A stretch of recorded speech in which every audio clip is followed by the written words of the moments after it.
네, 안녕하세요. 김동영입니다.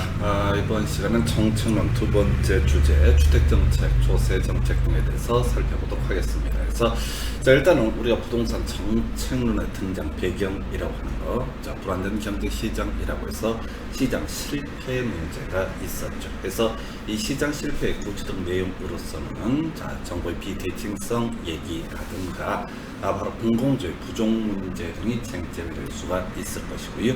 이에 대응해서 또 하나의 쟁점이 바로 부의 외부 효과, 이런 것들을 제어하기 위해서 부동산 정책이라고 하는 것이 등장을 하게 된다. 이렇게 이제 시작을 하게 됩니다. 그래서 우리가 이제 이 부동산 정책론 관련해서는 직접적 개입이냐 간접적 개입이냐라고 하는 것이 가장 기본적인 출제 이슈가 되게 됩니다. 그래서 직접적 개입이라고 하는 것은 부동산 시장에 이 정부라든가 토지공사 이런 공적인 주체가 수요자 또는 공급자 입장에서 참여하게 된 것을 직접적 개입이라고 부르게 됩니다. 이에 대해서 간접적 개입이라고 하는 것은 수요자나 공급자처럼 부동산 시장에 직접적으로 개입하지 아니한 나머지 경우를 간접적 개입이라고 부릅니다. 그래서 이 토지 정책 중에서 직접적 개입이라고 하는 것은 공영개발이라는 개념이 하나의 축이 될 테고요. 이에 대응해서 바로 공공토지의 비축이라고 하는 것도 있게 됩니다. 그래서 공공토지의 비축 문제는 수용제도와 선매협의제도 등으로 나눠볼 수 있었고요. 이 주택정책이라고 하는 것, 직접적 개입이라고 하는 건 딱 한 가지 있죠. 바로 공공임대주택의 공급이라고 하는 것이 직접적 개입이 될 것이고, 나머지는 다 간접적 개입이 합니다. 그 외의 쟁점으로서 조세정책, 금융정책이라고 하는 것은 모두 간접적 개입의 한 유형이 되게 됩니다. 주택정책 관련한 쟁점들 확인해 보도록 하겠습니다. 30회 A형 22번 문제, 주택 공급 제도 등에 관한 설명 틀린 것은, 그래서 호분양제도, 선분양제도라고 하는 제도가 나와 있네요. 그래서 우리나라의 주택 공급 제도는 전반적인 틀 자체가 호분양제도로 되어 있습니다. 그래서 이 선분양제도죠. 선분양제도로 되어 있는데, 이 선분양제도라고 하는 것은 주택이 완성되기 전에 미리 분양하는 제도, 이걸 우리가 선분양이라고 부를 테고, 호분양이라고 하는 것은 주택이 완성된 다음에 분양하는 제도. 물론 이제 주택법 영역에서 논의를 하게 되면 공정률이 40%가 됐을 때 공급할 수 있는 것을 가리켜서 선분양이라고 원칙적으로 부르게 될 테고요. 주택의 완성도가 80% 넘었을 때 분양할 수 있는 것을 후분양 제도라고 부르게 됩니다. 그래서 이런저런 얘기 나와 있지만은 이 선분양제도, 후분양제도의 공급자 입장에서 특징을 보게 되면, 공급자 입장에서는 선분양제도를 통해서 주택 건설 재원을 미리 확보를 할 수가 있게 될 테고요. 이에 대해서 후분양제도라고 하는 것은 소비자 입장에서 주택이 다 완성된 상태에서 주택 매매 비용을 지급을 하게 되는 그런 형태를 얘기합니다. 그래서 1번 질문, 후분양제도라고 하는 거, 주택이 완성된 다음에 소비자로부터 주택 매매 대금을 구입하는 것을 얘기하게 되는 거죠. 그래서 이 후분양제도 초기 주택 건설 자금의 대부분을 주택 구매자로부터 조달하므로 건설 자금에 대한 이자 일부를 주택 구매자가 부담을 해서, 일단은 후분양제도는 완성이 된 상태에서 주택을 분양하게 될 것이고요. 주택 초기 건설 자금 대부분 대출 받아서 충당을 하게 됩니다. 그래서 일단은 대출 받아서 주택을 건설한 다음에 그 다음에 주택 구매자한테 나중에 돈을 받는 제도. 그래서 이 이자 이런 것들은 주택 구매자가 부담을 합니다라는 표현은 별개의 문제로 치더라도 최소한 주택 건설 자금의 초기 주택 건설 자금의 대부분 바로 은행권에서 대출을 받게 되죠. 그래서 30회 A형 22번 문제의 답은 일단 1번으로 구성을 하고 있고요. 2번 질문, 선분양제도, 준공전 분양대금의 유입으로 사업자의 초기 자금 부담을 완화시킬 수가 있다. 그래서 이 선분양제도는 미리 돈을 받게 되는 거죠. 미리 돈을 받아서 초기에 주택 건설에 들어가는 많은 재원들이 있을 텐데, 요걸 구매자로부터 미리 그 받은 돈으로 주택 건설 비용을 충당하는 것을 선분양제도라고 부르게 됩니다. 3번째는요, 후분양제도라고 하는 것은 주택을 일정 절차에 따라서 건설한 후에 분양하는 방식이다 해서 오른편이고요. 4번 자 선분양제도라고 하는 것은 분양권 전매를 통해서 가수요를 창출하고요. 부동산 시장의 불안을 야기할 수 있다 해서 이 선분양제도의 특징이라고 하는 완성되기 전에 먼저 분양을 하는 것을 선분양제도라고 부르게 될 테고요. 우리가 공인중개사 법 보게 되면은 동호수가 특정되어 있는 상태, 이걸 우리가 분양권이라고 부르게 됩니다. 한편 이 공법 영역에서 분조투라고 해서 분양가 상한제 혹은 조정 대상지역 또는 투기 과일제로 이런 데서 이 분양권이라고 해서 일정 기간 동안 전매 제한을 받게 됩니다. 그럼 분조투가 아니라라고 전제가 되게 되면 분양권 전매할 수 있게 될 것이고요. 그래서 어차피 주택이 필요 없다 할지라도 투자 목적으로 이 분양권을 매수하고 그 다음에 또 이제 전매하고 이런 가수요가 발생할 수 있다. 그래서 결국은 주택가격 상승과 같은 주택시장 불안을 야기할 수 있다. 오른편 되겠고요. 자, 5번 지금 소비자 측면에서 후분양제도, 선분양제도보다 공급자의 부실 시공 및 품질 저하 등에 대처할 수 있다. 완성된 다음에 사는 거니까 문제가 있는 주택에 대해서는 청약을 받지 않게 될 겁니다. 그래서요. 자, 오른편 되겠고요. 자, 30회 A형 22번 문제. 후분양제도라고 하는 초기 주택 건설 자금 재원을 바로 은행권에서 대출을 받게 된다라고 하는 것. 그래서 답은 1번으로 구성을 하게 됩니다. 자, 27회 A형 16번 문제 분양가 상한제 등에 관한 설명 틀린 것 같아서 이 분양가 상한제라고 하는 것은 일단은 자, 주택 정책 중에 하나가 될 테고요. 뭐 그런 논리 구조죠. 주택의 공급자, 독과점적 지위에 있는 주택의 공급자가 지 멋대로 분양가를 책정해서 폭리를 취한다. 이런 것을 막기 위한 개념이 분양가 상한제라는 개념이 됩니다. 그래서 이 공동택지라고 하는 부분에 있어서는요, 수용 방식을 통해서 조성한 공동주택 건설용지를 공동택지라고 부를 텐데 모두 분양가 상한제 적용을 하게 될 것이고요. 이에 대응해서 어디에서 문제가 되게 된다. 바로 민간택지라고 하는 것. 민간택지는요, 국토부 장관이 지정 고시를 했을 때만 분양가 상한제를 적용을 하게 됩니다. 자, 뭐 이런 논리 구조인데 그럼에도 불구하고 분양가 상한제를 적용하지 않는 케이스라고 하는 것이 이슈가 되게 될 테고요. 도시형 생활주택과 또 하나의 쟁점, 도시형 생활주택, 그다음에 관광특구, 자, 도시형 생활주택이라고 하는 개념과 관광특구에 있어서는 설령 이것이 바로 공공택지 등에 해당이 된다라고 할지라도 분양가 상한제를 적용하지 않게 됩니다. 도시형 생활주택은요, 역세권 인근 지역에 있어서 주택 공급을 늘리기 위해서 이명박 정부 때 도입했던 정책이 될 테고요. 관광특구라고 하는 개념 자체는 어떤 식이냐면 외국인한테 땅 팔아먹는 거지, 주택을 팔아먹는 것을 의미하게 될 테고, 그럼 이제 외국인들 지 돈 내고 들어사는 사람 거의 없습니다. 대부분이 법인 차원에서 주택을 구입을 해주게 되죠. 그래서 이런 경우에는 좀 폭리 취해도 된다. 대신 좀 고급 주택 등을 공급할 수 있다. 이런 식의 논리 구조가 분양가 상한제 논리 구조인데, 일단 공법에서도 그러하지만은 분양가 상한제 적용 배제라고 해서 도시형 생활주택과 관광 특구라고 하는 이 두 가지만 기억을 하셔야 돼. 그러면 나머지 잘 모르게 되면 그냥 기본적으로 분양가 상한제를 적용을 한다. 이런 식의 논리 구조가 될 테고요. 1번 분양가 상한제 적용 주택의 분양가 택지비와 건축으로 구성된 별 의미 없는 질문 되겠습니다. 아마 수험생 입장에서는 상당히 버거운 질문이 될 거예요. 자, 2번 질문이요. 도입 배경, 주택 가격을 안정시키고 무주택자의 신규 주택 도입을 부담을 경감시키기 위해서에 대해서 오른편 구성을 하고 있고요. 현재 정부가 시행 중인 정책이랑 관련해서 쟁점 기억해 주실 거 있죠.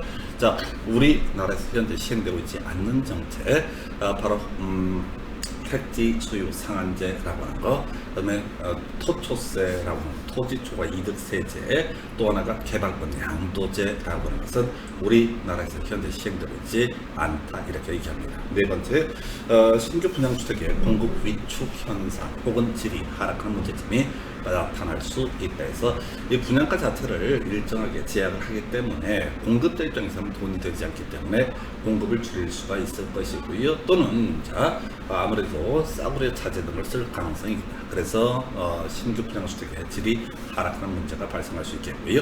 자, 끄트머리 5번 지문 보니까 적용한다 라고 하는 개념이 나와 있죠. 그래서 분양가 상한제를 적용 배제하는 거, 바로 도시형 생활주택과 관광특구라고 하는 것은 도시형 생활주택을 도시형 이 두 가지에 대해서는 분양가 상한제를 적용을 하지 않는다라고 해서 앞에가 필요 없습니다. 여러분들이 기억하실 주제 바로 도시형 생활주택과 관광특구 이런 영역에 있어서는 분양가 상한제가 적용되지 않는다. 하나 더 있는데요. 시험지문이 너무 길어서 법조문이 너무 길어서 유사이래로 한 번도 출제가 된 바가 없습니다. 그래서 일단 분양가 상한제 관련해서는 공법 얘기는 조금 더 살을 붙여서 공부를 해야 되겠지만 이 부동산 학개론 영역에서는 도시형 생활주택 관광특구 분양가 상한제 적용하지 아니한다. 나머지는 그렇게 어렵지 않은 주제로 보여집니다. 그래서 27회 A형 16번 문제 정답은 5번 이렇게 정리를 하고 있고요.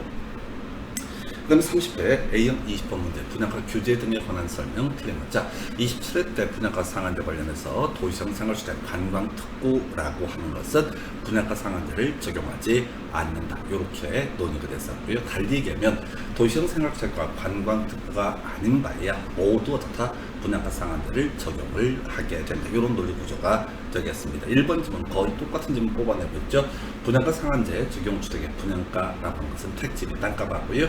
건축비로 구성이 되게 된다. 큰 의미는 없습니다. 이 엄밀히 따지면 이 질문은 꼭 옳은 건 나는 아닌 질문인데 시험 문제 답이 되는 주제와 답이 되지 않는 주제로 대비했을 때 이런 것들은 포인트가 안 돼요. 자, 2번 분양가 상한제 적용 주택 및 그 주택의 입주자로 선정된 지위에 대해서 전매를 제한할 수 있다 해서 우리가 분조투라고 이렇게 외워달라고 합니다. 그래서 분양가 상한제, 그 다음에 조정 대상 지역, 그 다음에 투기 과열 제도 이런 것들은 다 이런 세 가지 경우의 수 어느 하나에 걸리게 되면 바로 싸게 주택을 구입한 소비자 입장에서는 일정 기간 동안 주택을 팔아먹을 수 없습니다. 이걸 우리가 전매 제한이라고 부르게 됩니다. 자, 3번 분양가 상한제 목적이라고 하는 것은 주택 가격을 안정시키고 무주택자의 신규 주택 구입 부담을 경감시키기 위해서이다. 큰 의미는 없죠. 4번 질문이요.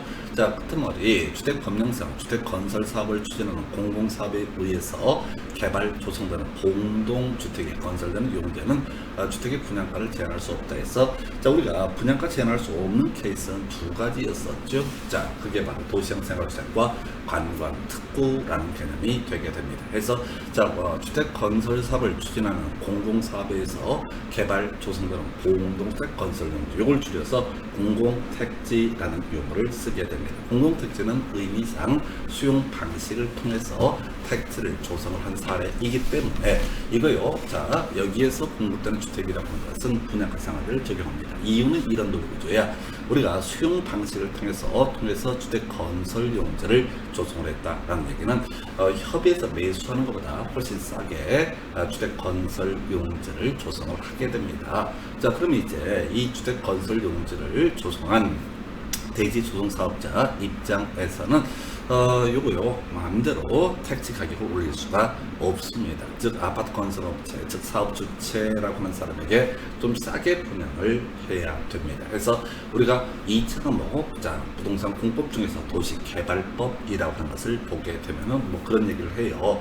자, 이 주택 건설 공공택지라고 하는 거, 주택 건설 용지라고 하는 것 중에서 공공택지와 관련해서는 바로 추첨의 방식으로 분양한다라고 해서 원래는 이제 경쟁입찰로 가야 되는데 일정한 가격을 정해놓고 그냥 뺑뺑이 추첨을 통해서 공급을 하게 됩니다. 그 얘기는 아파트 건설 업체 입장에서는 요거 비싸게 산 게 아니라 상대적으로 좀 싸게 산 것이다. 그러니까 너도 싸게 샀으니까 누구한테 주택의 소비자에게 싸게 공급해라. 이게 기본적인 공공택지에서는 분양가 상한제가 적용이 된다. 이런 논리 구조가 될 때고요. 이게 이제 2번 질문과 관련해서 소비자 입장에서는 이 주택을 싸게 공급받았으니까 어떻게 해라? 자, 당신들이 전매 차익 노리지 말고 그냥 집에서 머물러 살아라, 이런 식의 취지로서 일정한 전매 제한의 문제가 발생합니다. 그래서 답은 4번으로 구성을 하는 거죠. 그래서 분양가를 제한할 수 없는 것은, 자, 분양가를 제한할 수 없는 것은 두 가지밖에 없습니다.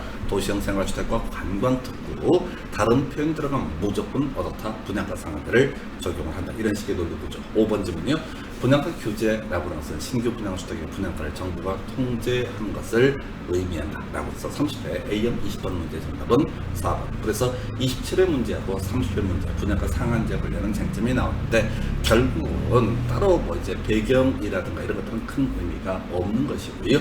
기본적으로 분양가 상한제 적용받는다. 그러면 이제 분양가 상한제를 적용을 받게 되면 자 주택의 소비자 입장에서는 일정 기간 동안 분양권의 전매 제한 등을 받게 될 것이다 라고 할 것. 그러나 시험 문제 논의 쟁점이 되는 것은 분양가 상한제를 적용 배제하는 것, 분양가를 제한할 수 없는 것이 뭐냐라고 했을 때 이것은 도시형 생활주택이라고 하는 거, 도시형 생활주택이라는 개념하고요. 그 다음에 공부자 관광특구라고 하는 거. 여기 이제 50층 이상이거나 150m 이상 뭐 이런 거 나오는데 필요 없고 그냥 도시형 생활주택 관광특구라고 하는 것은 분양가 상한제를 적용을 하지 않는다. 이걸 달리 표현하면 이런 경우에는 자 분양가 상한제 적용되지 않는다라고 하는 거 단순하게 두 가지. 그래서 지금 27에 30편 문제는 좀 다른 문제처럼 보이지만 본질은 똑같습니다. 결국은 분양가 상한제를 적용하는 범주 등에 관해서 우리가 디테일하게 앞쪽을 알 필요는 없는 것이고요. 도시형 생활주택 관광특구 두 가지만 분양가 상한제 적용하지 않는다. 즉 분양가를 제한할 수 없다라고 이렇게 갑니다. 그래서 자 우리가 주택 정책 등 관련해서 독과점적 지위에 있는 공급자가 지멋대로 주택의 분양가를 정하는 것, 이걸 막기 위한 것을 분양가 상한제라고 부르게 됩니다. 그래서 30회 A형 20번 문제 정답은 4번 이렇게 정리를 합니다. 자 이제 30회 A형 3번 문제 검토합니다. 부동산 정책 등에 관한 설명. 옳은 것은 해서 자 개발이익 환수제라고 하는 거. 개발이익은 에서의 개발이익이라고 하는 것은 개발사업 시행에 의해서 물가 상승분을 초과해서 개발사업을 시행하려는 자에게 귀속되는 사업 이윤의 증가. 그래서 자 우리가 개발 부담금제라는 표현을 썼었죠. 개발 부담금제. 요걸 달리 표현하면 개발이익 환수제라고 부를 수 있습니다. 또 하나가 재건축 부담금이라고 하는 것이 있었죠. 자 그래서 이건 이제 토지 정책 부분을 우리가 주로 공부를 했던 주제인데요. 개발 부담금이라는 것은 정상지가 상승분을 초과하는 개발 이익에 대해서 바로 빙을 뜨는 것을 개발 부담금, 재건축 부담금이라고 하는 것은 정상주택 가격 상승분을 초과하는 이익에 대해서 빙을 뜨는 것을 재건축 부담금. 다시요. 개발이익 환수제, 개발 부담금이라는 것은 정상지가 상승분을 초과하는 이익에 대해서 빙을 뜯어내는 것. 재건축 부담금은요, 정상 주택 가격 상승분을 초과하는, 자, 그러니까 정상 토지 가격 상승분, 정상 주택 가격 상승분 초과하는 부분에서 빙을 뜯는 게 개발 부담금, 재건축 부담금입니다. 그래서 얘는 물가 상승분 이런 것들에서 아주 어렵게 구성이 되고요. 2번째는요, 도시군 관리계획이라고 하는 거, 국토계획법에서 특별시, 광역시, 시 또는 군의 기본적 분간구조 장기 발전 방향에서 틀리게 뽑았고요. 자, 우리가 앞에서 이제 용도 지역 등을 논하게 되는데요. 용도 지역끼리는 중복하여 지정할 수 없다. 용도 지구끼리는 중복하여 지정할 수 있다. 용도 지역 위에 용도 지구를 지정하는 거니까 용도 지역과 용도 지구라는 것은 중첩 또는 중복하여 지정을 할 수 있다. 이런 식으로 얘기하자. 뭔 얘기냐면, 자, 이런 용도 지역이나 용도 지구 등을 총칭하여 부를 때 바로 도시군 관리 계획이라는 용어를 쓰게 됩니다. 한편 이런 도시군 관리 계획의 기준점을 삼기 위한 게 이게 바로 각종 시군의 기본적 공간구조 장기 발전 방향을 제시하는 종합계획인 도시군 기본계획이라는 개념이 되게 됩니다. 아마 30회 시험 준비하시는 분 중에서 상당수는 이 도시군 관리계획이라는 말이 2차를 따로 공부하지 않게 되면 겁나 어렵게 느껴졌을 것이다. 자, 개발 손실 보상제라고 하는 토정계획 등의 결정으로 종로의 용도 규제가 완화됨으로써 발생한 손실을 보상해주는 것으로서 개발 부담금 제도에 대해서 완전 이제 개소리가 되겠습니다. 그래서 손실 보상제라고 하는 거. 자, 우리가 손해배상이라고 하는 것이 있고요. 자, 그다음에 손실 보상이라는 법적인 개념이 있게 됩니다. 그래서 손해배상과 손실보상은 완전히 다른 내용입니다. 그래서 손해배상은 자, 위법한 공권력의 행사 등으로 인해서 손해를 입은 사람에게 그걸 채워주는 거. 이걸 우리가 손해배상이라고 그러고요. 이에 대응해서 적법한 공권력의 행사에 따라서 자 손해를 입은 사람에게 보전해주는 제도를 손실보상이라고 부르게 됩니다. 손실보상의 가장 대표적인 것은 수용제도라고 해서 우리가 보통 수용보상금이라는 표현을 쓰게 되죠. 그래서 개발손실보상제라고 하는 거. 자 이것은 자 우선 종의 용도 규제가 완화되거나 이런 건 아무 관련 없어요. 그냥 도로 하나 만들려고 개인의 땅을 강도로 뺏어내는 것, 이런 과정에서 지급하는 토지 수용 보상금을 가리켜서 바로 개발 손실 보상제라고 부르게 됩니다. 역시 수험생 입장에서는 상당히 행정법적인 영역 용어를 쓰고 있기 때문에 어렵게 느껴질 수밖에 없어요. 자, 주택의 마련, 리모델을 위해서 결성되는 주택조합에는 주택법령상 지역조합, 직장조합, 리모델링 주택조합이 있다 해서 이걸 이제 답으로 구성됐고요. 이건 완전히 공법적인 문제죠. 그러니까 주택법 영역을 공부하다 보면 자 주택법에 따른 주택의 건설, 공급이라고 하는 기본적으로 공개 분양의 틀을 가지게 됩니다. 자, 근데 이 공개 분양 이렇게 가는 건데 그냥 아파트 건설업체가 집을 지어서 자 입주자 저축 증서를 가지고 있는 사람이 청약을 하게 되면 추첨을 통해서 당첨자가 결정되고 이런 식으로 주택을 공급하는 것을 공개 분양이라고 부르게 됩니다. 자 그런데 지금 이제 주택법이라고 하는 법을 보게 되면 주택조합이라는 제도가 있어요. 거기는 이제 같은 동네 사람들이 주택을 지어서 그 조합원에게 우선 부양하는 주택조합 제도라는 게 있고 같은 직장의 근로자 등이 주택을 마련하기 위해서 자, 집 지어가지고 우선 분양을 받는 것을 직장 주택조합 그 외에 리모델링이라고 해서 증축과 대수선 등을 통해서 집을 뜯어 고치는 것을 리모델링이라고 부르게 됩니다. 뭐 이런 식이 이제 구성이 되는데 하여튼 주택조합이라고 하는 거 우리가 주택법이라고 하는 것이 기본적으로 공개 분양의 축을 가지고 있어야 되는데 공개 분양의 축을 가지고 있어야 되는데 바로 뭐라고요? 우선 분양을 받을 수 있는 특혜가 있는 거 이걸 이름하여 우자 주택조합 제도라고 부르게 됩니다. 답은 4번이 될 테고요. 재건축 부담금이라고 하는 거 앞에서 정상 주택 가격 상승분을 초과하는 뭐 이런 표현 썼었죠. 그래서 이건 재건축 사업에 한정하게 될 재개발은 아니죠. 자 재개발은 아닙니다. 그래서 재건축이라고 하는 것이 이슈가 될 테고 도시민축원경 정비법에서 재건축 부담금을 다루고 있는 것은 아니고요. 재건축 초과이익 환수에 관한 법률이라는 개별법을 통해서 재건축 부담금이라는 것을 다루고 있습니다. 그래서 자 30회 A형 3번 문제 정답 일단 4번 이렇게 정리를 하게 될 테고 실제 뭐 30회 시험 보시는 분들 입장에서는 그동안 부동산 학개론 영역에서 거의 다루지 않았던 주제를 가지고 출제해서 상당히 부담스러웠을 법한 그런 문제로 평가할 수 있습니다. 그래서 답과 관련해서 주택조합이라고 하는 것 우선 분양 등을 받을 수 있는 제도 이게 바로 주택조합 제도가 되게 됩니다. 그래서 30회 A형 3번 문제의 정답은요 4번 이렇게 정리를 합니다. 자, 31회 A형 22번 문제 공공임대주택 용어의 정리 등으로 틀린 것을 고르시오라고 해서 자 31회 이 문제도 좀 새로운 유형의 문제죠. 자, 이 공공임대주택 자 앞에서 그런 얘기 했었죠. 정부가 부동산 시장에 직접적으로 개입하는 것과 간접적으로 개입하는 것이 있는데 토지 정책 등 관련해서 이슈가 되는 것이 자 공영개발이라고 하는 표현 그 다음에 공공토지 비축이라고 하는 거 그 다음에 주택정책 중에서 공공임대주택의 공급이라고 하는 거 이게 정부가 부동산 시장에 직접적으로 개입하는 것 중에 하나가 된다. 그 중에 주택정책 관련해서는 공공임대주택의 공급이라고 하는 거 요게 이제 하나의 축이 되게 될 텐데 자 사실은요 이 공공임대주택 등 관련해서는 법령들이 겁나 많습니다. 그 중에서 공공주택특별법이라고 하는 것이 중심축이 되게 될 텐데 일단은 공공임대주택의 용어의 정의 종류를 외우고 들어가셔야 돼. 31회 때 나왔으니까 자 요거 다시 내더라 전혀 문제가 없어요. 박스 쳐가지고 다음 이게 뭐냐라고 하는 거 요렇게 이제 가게 된단 말이야. 이게 겁나 법조문이 길어서 수험생들이 상당히 버거울 수가 있을 텐데 요거 이렇게 외우자고 그랬어요.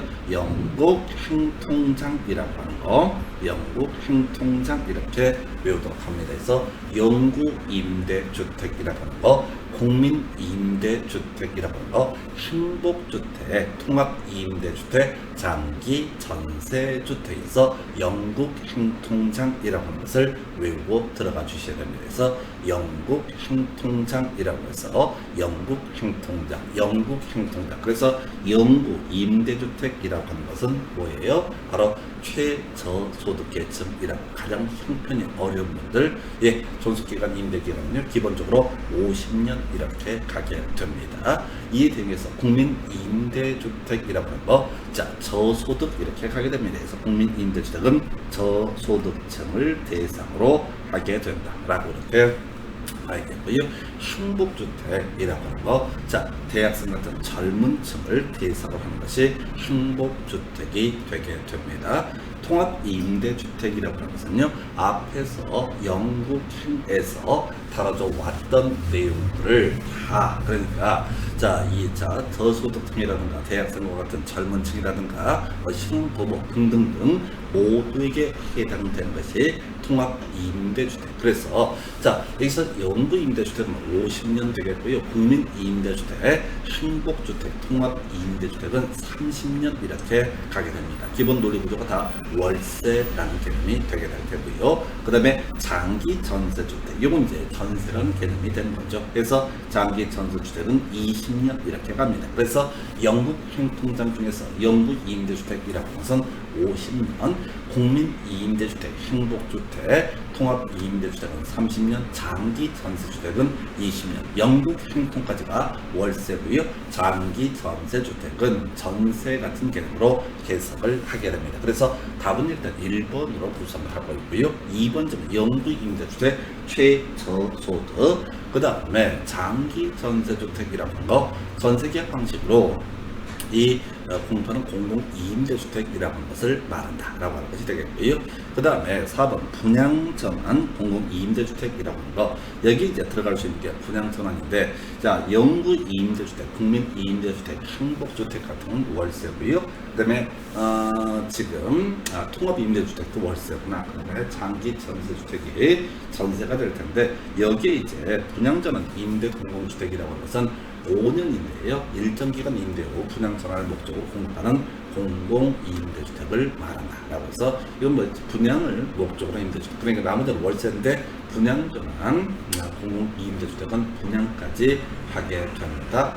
그 다음에 5번 중 기존의 주택 전세 임대주택은 국가는 지자체 재정이나 주택 도시 계획에 자금을 지원받아 기존의 주택을 임차해서 국민 기초생활보장법 따른 수급자 등 저소득층과 청년 신혼부부 등에게 전대하는 공공임대주택을 말한다 해서 20년이라고 했었고요. 그 다음에 나머지는 기본으로 지어서 월세 등을 받는 방식이 될 테고, 장기 전세주택, 기존에 있는 주택 등을 국가 지자체 등이 일단 임대를 합니다. 그래서 그걸 다시 형편이 어려운 국민 기초생활보장법 따른 수급자 등에게 요거 월세자 전세 형식으로 이거 임대 주는 것, 전대 주는 것을 아껴서 전세 장기 전세주택 또는 이제 전세 임대주택이라는 표현을 씁니다. 그래서 3번하고 5번은 사실은 비슷한 맥락으로 볼 수가 있겠습니다. 그래서 4번 지금 분양전환 공공임대주택을 제외하고 말이죠.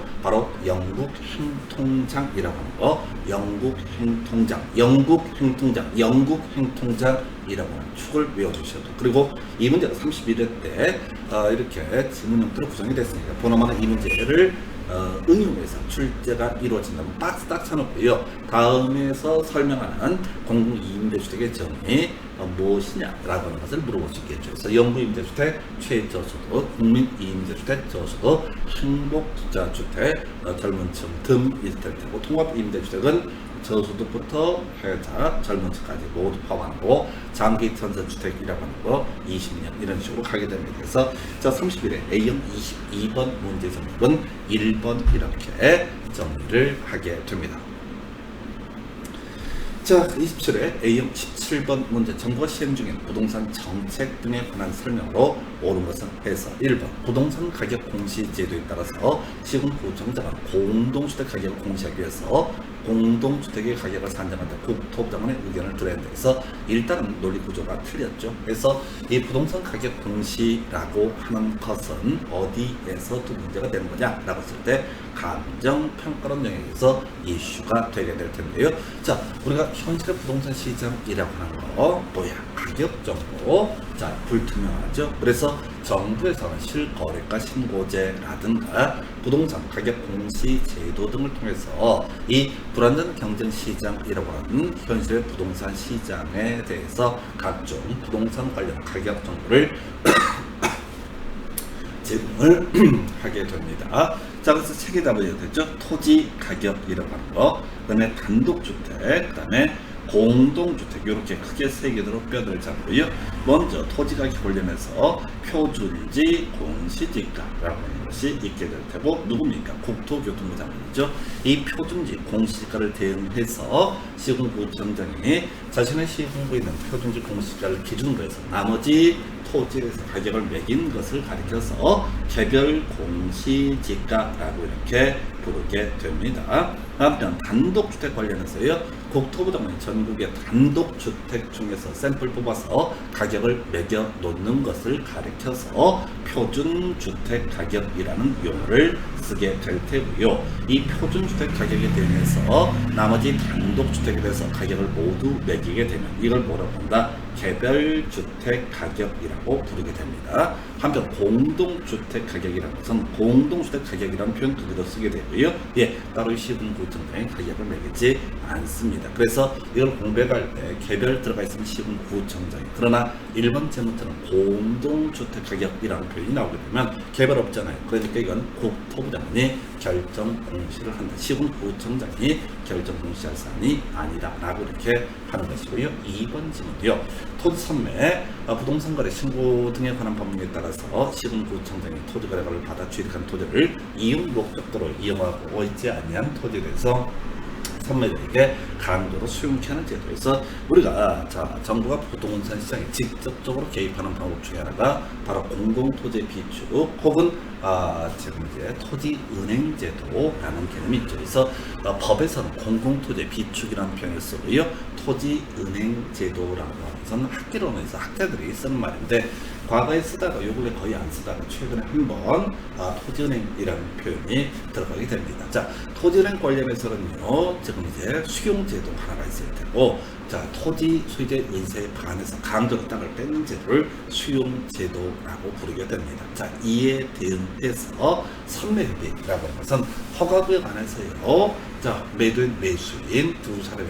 토지 거래허가 신청을 했을 때, 야, 너 매도인 그 매수인한테 팔지 말고 우리한테 팔아보는 게 어때? 라는 식의 제도. 그래서 토지주택공사가 일반적으로 협의를 통해서 매수하는 것을 선매협의제도라고 부르게 됩니다. 그래서 수용과는 대응하는 개념이지, 이게 이제 선매협의에서 수용의 문제는 발생하지 않는다라고. 그래서 2번 틀렸고요. 전통적으로 출제쟁점, 부동산 거래 신고, 거래 당사자가 매매계약을 체결하는 경우 잔금 체계일로부터 60일의 신고에서 별 의미 없죠. 이건 2차 부동산 공인중개법 영역에서 공부할 영역인데요. 자, 우리가 지금 부동산 거래 신고라고 해서 계약 체결일로부터 30일에 신고를 해야 됩니다. 근데 이런 것들을 쫓아가시면 안 돼요. 여기서는 1번, 2번은 꼭 알아야 되는 그런 주제가 될 때 반복해서 나오니까 4번 주택의 선분양제도 뭐죠? 주택이 완성되기 전에 미리 분양을 하는 제도를 주택의 선분양제도라고 부르게 됩니다. 그래서 이 주택 건설 재원이라고 하는 것을 소비자한테 미리 받는 제도. 자, 근데 4번 좀 보니까 주택의 선분양제도는요, 후분양제도에 비해서 주택 공급을 감소시켜서 이미 틀렸습니다. 자, 내 돈만 가지고 주택을 건설해야 된다라고 한다면 대출 받아야 되고요. 대출 받기 어려우면 주택의 공급량을 늘릴 수가 없게 됩니다. 근데 선분양제도라고 하는 것은, 자, 결국은 소비자한테 그 돈을 분양을 해서 그 돈을 받아서 뭐라는 거죠? 주택을 건설하는 거니까 그만큼 주택 공급이 늘어날 가능성이 있다라고 이렇게 보게 됩니다. 그래서 뒤에 있는 내용은 다 무슨 얘기입니까? 겁니까? 바로 후분양제도. 어떤 특징? 주택 공급을 감소시켜서 주택시장을 위축시킬 가능성이 있고, 자, 건설업자가 직접 조달해야 되는 자금도 더 많아지게 되는 제도는 바로 후분양제도가 되게 됩니다. 그래서 한번 틀렸고요. 5번째는요, 국민임대주택이라고 하는 거, 국가지자체의 재정이나 주택도시기금의 자금을 지원받아 저소득 주민의 주거 안정을 위해서 30년 이상 장기간 임대를 목적으로 하는 공공임대주택을 말하는 데서 답은 5번으로 구성을 하게 됩니다. 자, 우리가 영국 행통장이라고 합니다. 영국 임대주택 50년이었었고요. 최저소득 국민임대주택 저소득이었었고요. 그 다음에 임대기간 30년 되겠고, 한복주택 젊은 층을 대상으로 했었고, 임대주택이자 임대기간은 30년. 그 다음에 통합임대주택은 저소득, 그 다음에 젊은층, 신혼부부 등등 다 묶어서 통합해서 자, 한국 기본적으로 30년, 장기 전세주택은 자 20년 이런 식으로 논의가 됐었죠. 그 외에도 논의할 만한 쟁점에는 분양전환 임대주택이라고 해서 5년 동안 임대를 해준 다음에 나중에 1년 분양을 하는 임차인을 대상으로 분양을 하는 제도가 분양전환 임대주택 이렇게 가게 됩니다. 어쨌든 영국 행통장 27회 31회 때 든 관련한 쟁점이 되게 됩니다. 상당히 버거운 내용에서 27회 A형 17번 문제 정답은 5번 이렇게 정리를 합니다. 자, 28회 A형 9번 문제, 임대주택 정책 등에 관한 설명 틀린 것을 고르시오 라고 해서, 자, 우리가 임대주택 정책 중에서 공공임대주택의 공급이라고 하는 것은 뭐죠?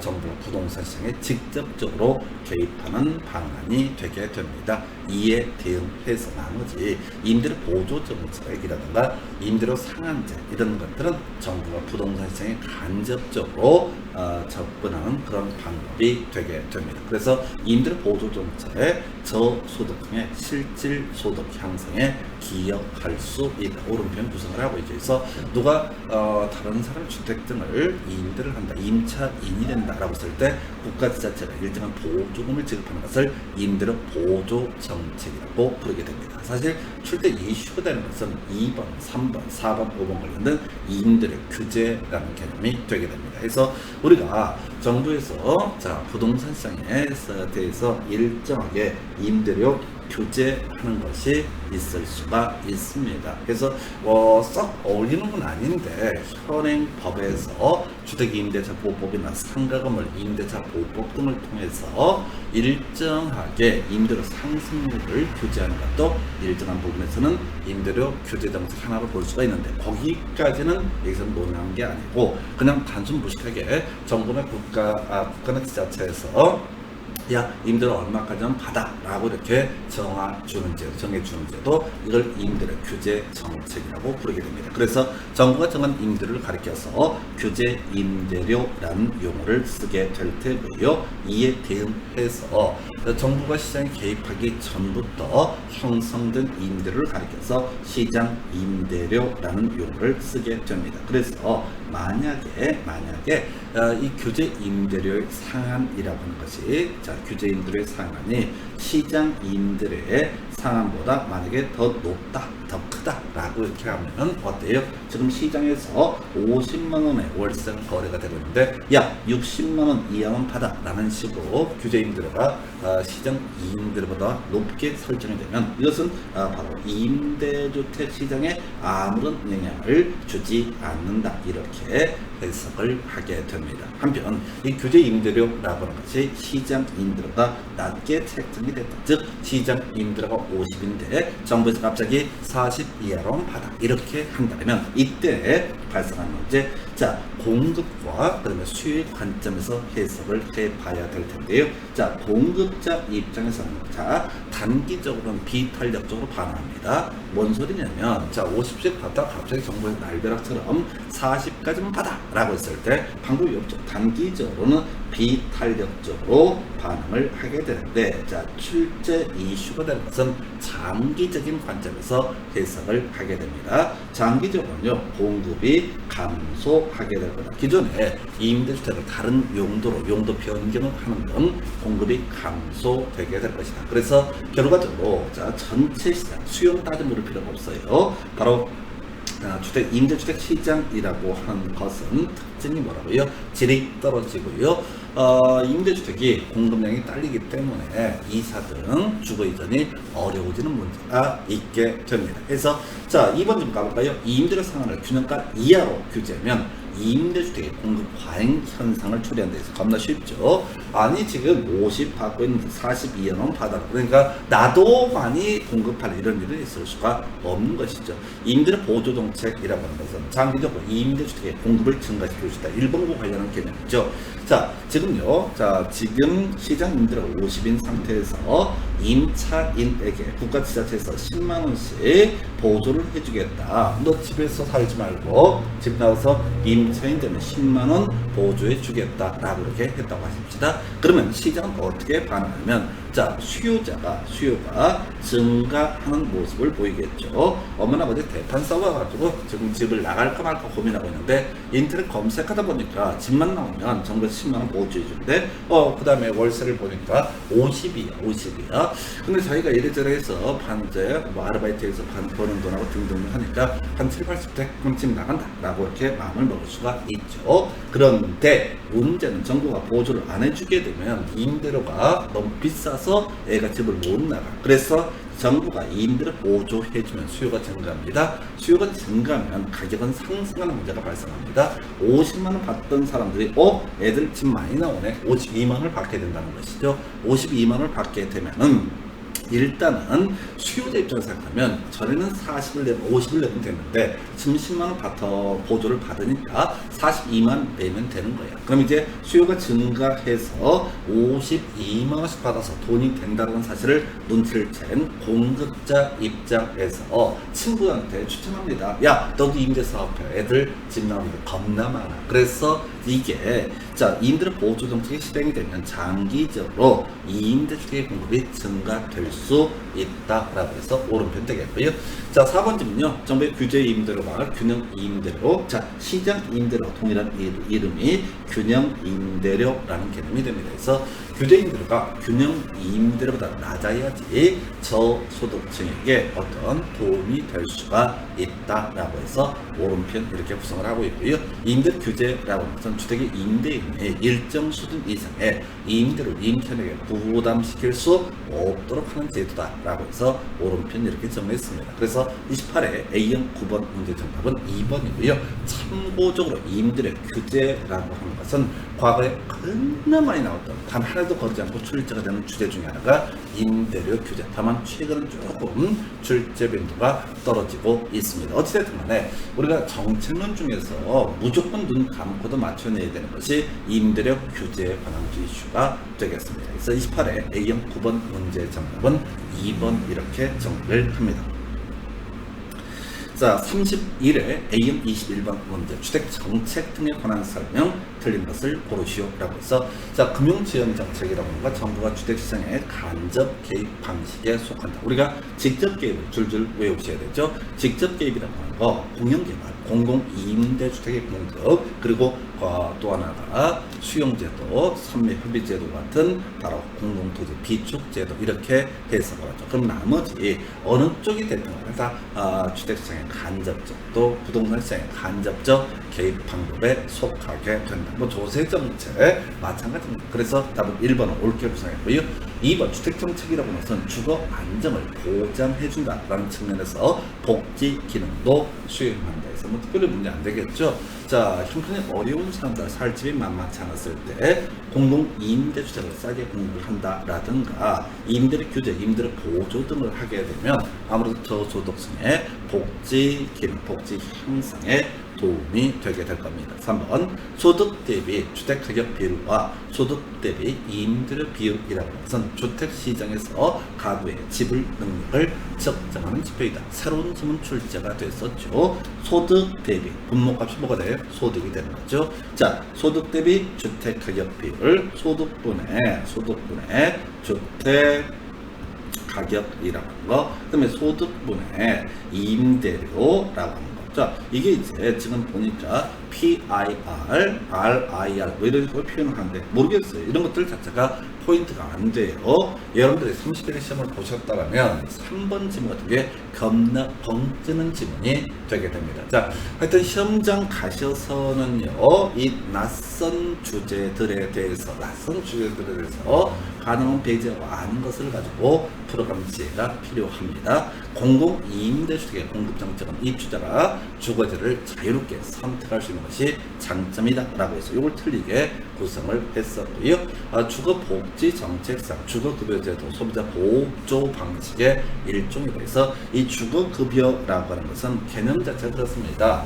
우리가 의료급여라고 하는 개념도 있고 주거급여라는 개념도 있는데요. 모두 소득이 어려운 분들, 형편이 좀 어려운 분들을 대상으로 국가 자체가 일정하게 보조하는 것을 가리켜서 주거급여 혹은 이렇게 의료급여 이런 용어를 쓰게 됩니다. 그래서 자, 공공임대주택을 공급한다라고 하는 것은 입주자가 세입자 입장에서는 바로 민간 임대주택보다 좀 싸게 주택을 이용할 수 있게 하는 것이지 주거지를 자유롭게 선택할 수 있다 이런 것 자체는 말이 안 되죠. 왜냐면 이 공공임대주택이라고 하는 게 전반적으로 도시 외곽 지역, 상대적으로 교통이 좀 덜 좋은 지역 등에 대해서 입지를 할 수밖에 없습니다. 왜? 땅값이 비싸서 주택 공급하는데 어려움이 있잖아요. 그래서 답은 4번으로 구성을 하고 있습니다. 그래서 31회 A형 21번 문제의 정답은요 4번 이렇게 정리를 합니다. 자, 29회 A형 22번 문제 주택, 주거, 복지, 정책 등에 관한 설명 틀린 것은 자, 공공임대주택의 공급이라고 하고 소득 재분배 효과를 기대할 수 있다라고 해서 영국 행통장이라고 하는 거. 자, 결국 이제 형편이 좀 어려운 분들에게 민간 임대주택의 월세 등 대비 좀 싸게 살 수 있게 해주는 제도를 공공임대주택의 공급이고요. 결국 뭐 조세정책 등과 같이 마찬가지로 형편이 어려운 분들을 배려한다라는 관점에서 소득 재분배 효과 기대할 수 있다 해서 옳은 표현이고요. 2번 주거급여, 생활이 어려운 사람에게 주거 안정에 필요한 임차료 등을 지급하는 것을 총칭해 부를 때 주거급여라고 부르게 됩니다. 4번 정부가 임대를 균형가 이하로 규제를 하게 되면 민간 임대주택의 공급량이라는 것은 감소할 수 있다. 다시 가볼까요? 자, 지금 이제 균형 임대료 또는 시장 임대료라고 하는 것이 만약에 50이다, 50만 원이다 라고 전제했을 때 규제 임대료라고 하는 것이 자, 규제 임대료가 얼마? 예를 들어서 40만 원 이렇게 균형 임대료 대비 규제 임대료가 낮아야지 어떻다? 바로 부동산 시장에 영향을 줄 수가 있다. 그럼 이제 그 영향의 모습이 뭐냐? 수요는 별 의미가 없고 공급이라고 하는 거 단기적으로는 비탄력적으로 반응한다. 장기적으로 봤을 때 공급은 감소하게 될 것이다. 이렇게 해석을 하게 되는 거죠. 그래서 정부가 임대를 균형가 이하로 규제하게 되면 민간 임대주택의 공급량이라는 것은 감소할 수 있고 한편 임대주택의 질이나 이런 것들은 전반적으로 하락할 수 있다. 주거 이전이 어려워지는 문제가 발생을 할 수가 있다. 이렇게 정리를 하게 됩니다. 그래서 자, 지금 29회 A형 22번 문제 일단 3번 지문 옳게 이렇게 구성을 해놓은 상태가 되겠고요. 그 다음 지문 보겠습니다. 지금 보게 되면은 자, 화면을 좀 정리를 하고 진행을 해볼까요? 자, 계속해서 4번 지문 보니까 정부가 저소득층에게 임차료를 보조해주면 저소득층의 주거의 질적 수준 높아질 수 있다. 그래서 안 주는 것보다 나아지겠죠. 그래서 옳은 편 되겠고요.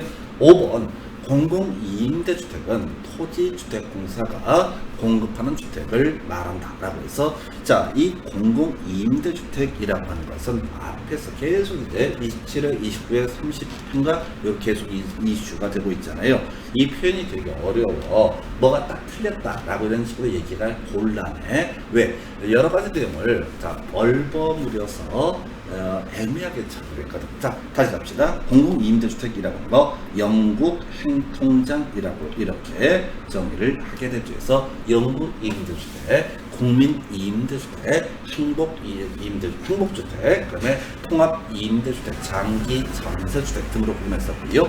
영구임대주택, 최저소득에서 50년, 국민이임대주택, 행복주택, 통합이임대주택, 공통적으로 30년 이렇게 하고요. 장기전세주택이라고 하는 거 20년 이런 식으로 갑니다. 그래서 영구임대주택부터 시작을 했어요. 지금 뭐냐면 국민임대주택, 행복주택, 항상 국가주택 재정 인하 뭐 이런 게 들어간단 말이야. 그래서 이 토지공사가 혼자 사는 것이 아니죠. 그래서 자, 이거 영국 행통정을 통칭하여 공공이임대주택이라고 부를 수 있고, 그래서 공공이임대주택 중에서는 당연히 국가 지자체 재정 등이 들어갈 수가 있게 됩니다. 그래서 29의 A형 22번 문제 정답은 5번 해서 결국은 영국 행통장이라는 개념 자체가 어느 정도 소화가 돼 있어야지 이 문제를 풀어갈 수가 있어요. 자, 그런데 지금 딱 떨어지지 않는다는 거지. 이게 제일 문제야. 뭐 토식은 딱 정확히 틀리게 하면 이게 오히려 공부하기 편한데, 지금 영국 행통장으로 대별되는 공공이임대주택에 관한 내용을 좀 포괄적으로 다뤄서 틀리게 구성이 됐습니다. 그래서 결국은 공공이임대주택이라고 하는 개념은 국가 지자체 재정 등이 기본적으로 투입이 되게 된다. 그래서 여러분들이 내신 세금을 가지고 이런 주택 등이 공급이 될 수가 있게 됩니다. 그래서 29회 A형 22번 문제 정답은 5번 이렇게 정리를 합니다.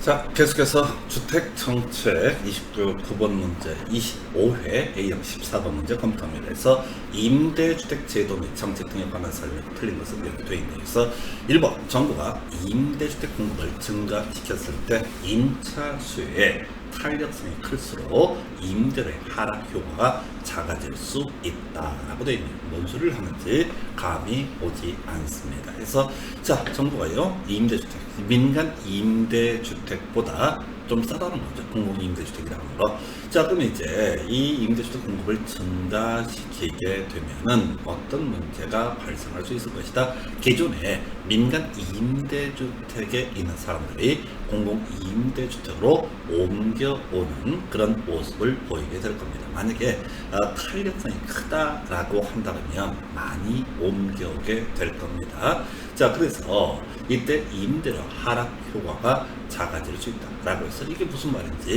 도대체 이해가 되지 않습니다. 그래서 많은 수험생들이 이 지문을 타이핑을 해서 인터넷 검색을 합니다. 이게 무슨 말이냐, 이거는 개소리 되겠습니다. 그 당시에 복수정답 시비 등이 있었고요. 어쨌든 복수정답은 인정이 안 됐는데 일반 지문은 뭔 소린지 감이 잡히지 않는 그런 지문입니다. 그래서 우리가 기출 문제를 100% 꼭 씹어서 다 소홀할 수 있으면 좋겠지만 가끔씩은 이렇게 엽기적인 지문이 구성이 되는 경우도 있습니다. 비우시면 되겠습니다. 2번 좀 가볼까요? 영국 임대주택이라고 하는 거, 영국 행통장이라고 해서 영국 임대주택 최저소득 50년 이상 이렇게 가게 되는 거죠. 그래서 2번 오른편이 되게 됩니다. 자, 행복주택 임대료가 시장 임대료보다 낮은 경우 임대료 차익만큼 주거비 보조 효과를 볼 수 있어서 공공임대주택의 한 위험으로서 대학생이라든가 젊은 층 등을 대상으로 해서 공급하는 이임대주택을 행복주택이라고 부르게 됩니다. 그래서 자, 공공임대주택의 임대료가 시장 임대료보다 낮다라서 싸게 공급한다라고 하면은 그 차익만큼 저소득층 등에게 바로 주거비 보조 효과를 줄 수가 있다 해서 3번 오른편 되겠고요. 분양 전환 공공임대주택이라고 하는 거 국가지자체 재정이나 주택도시기금의 자금을 지원받아 전세계약 방식으로 공파는 공공임대주택을 말한다 해서 틀렸죠. 이 분양전환 공공임대주택이라고 하는 개념은요, 바로 일정 기간 동안 임대를 해준 후에 분양을 해주는 형태를 가리켜서 분양전환 공공임대주택이라고 부르게 될 것이고, 그 다음에 전세계약 방식은 장기 전세주택이라는 개념이 되게 됩니다. 그래서 4번 질문 요걸 좀 틀리게 구성을 했고요. 자, 5번 질문은요. 시장의 균형 임대료보다 낮은 임대료 규제. 그러니까 월세를 시장에서 50만 원 받고 있는데 정부에서 40만 원 받아라 라고 하는 거. 그러면 자, 임대부동산, 임대주택의 공급 축소 문제 발생할 수 있겠고요. 그 다음에 질적자를 가져올 수도 있다. 돈 안 되니까 청소나 관리 등을 잘 안 해줄 수가 있게 될 겁니다. 그래서 25의 A형 14번 문제 정답은 4번입니다. 참고적으로 이 문제는 법령 개정 등 때문에 제가 관련 지문들을 일부 수정을 해놓은 그런 상태가 되게 됩니다. 특히 1번 지문을 수정을 하지 않은 이유는 여러분들이 시험장에서 마주하게 될 지문들 중에서 개쓰레기 같은 지문들이 가끔 나올 수가 있다. 그거 미리미리 훈련하셔야 됩니다. 그래서 기출을 완벽하게 수호를 한다는 것 자체도 그렇게 쉽지가 않을 뿐더러 어차피 시험장 갈 때 어리버리하거든요. 그러면 이제 방법이 뭐냐면 어리버리한 상태에서도 답을 찾아낼 수 있는 지혜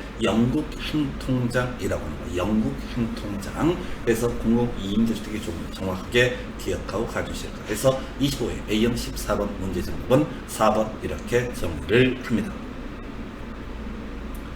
자, 26회 A형 19번 문제 검토합니다. 정부의 주택 임대 정책 등에 관한 설명 틀린 것을 고르시오라고 되어 있어서 자, 앞에서 우리 주거급여, 의료급여 이런 용어를 썼던 바가 있습니다. 그래서 주거급여의 한 유형이 될 수 있는 게 주택 바우처 제도라고 하는 것이 있게 됩니다. 그래서 제가 복지 정책들이 요걸 이제 한 10년, 20년 사이에 많이 늘어나게 되는데 그 중에 쿠폰식으로 일정하게 주는 것, 이걸 이제 바우처 제도라고 부르게 됩니다. 그래서 주택 바우처라고 하는 것도 임대료 보조 정책의 하나다. 아래서 오른편 구성하고 있고요. 큰 쟁점은 안 됩니다. 임대료 보조금 지급이라고 하는 것은 저소득층의 주거여건 개선에 기여할 수 있다. 오른편. 그래서 임대료 관련해서 임대료 보조 정책이 하나가 있고요. 그 다음에 임대료 상한제라고 해서 임대료 규제 정책 두 가지가 있습니다. 그래서 뭐 2번 어렵지 않겠고요. 3번 임대료 규제라고 하는 것은 장기적으로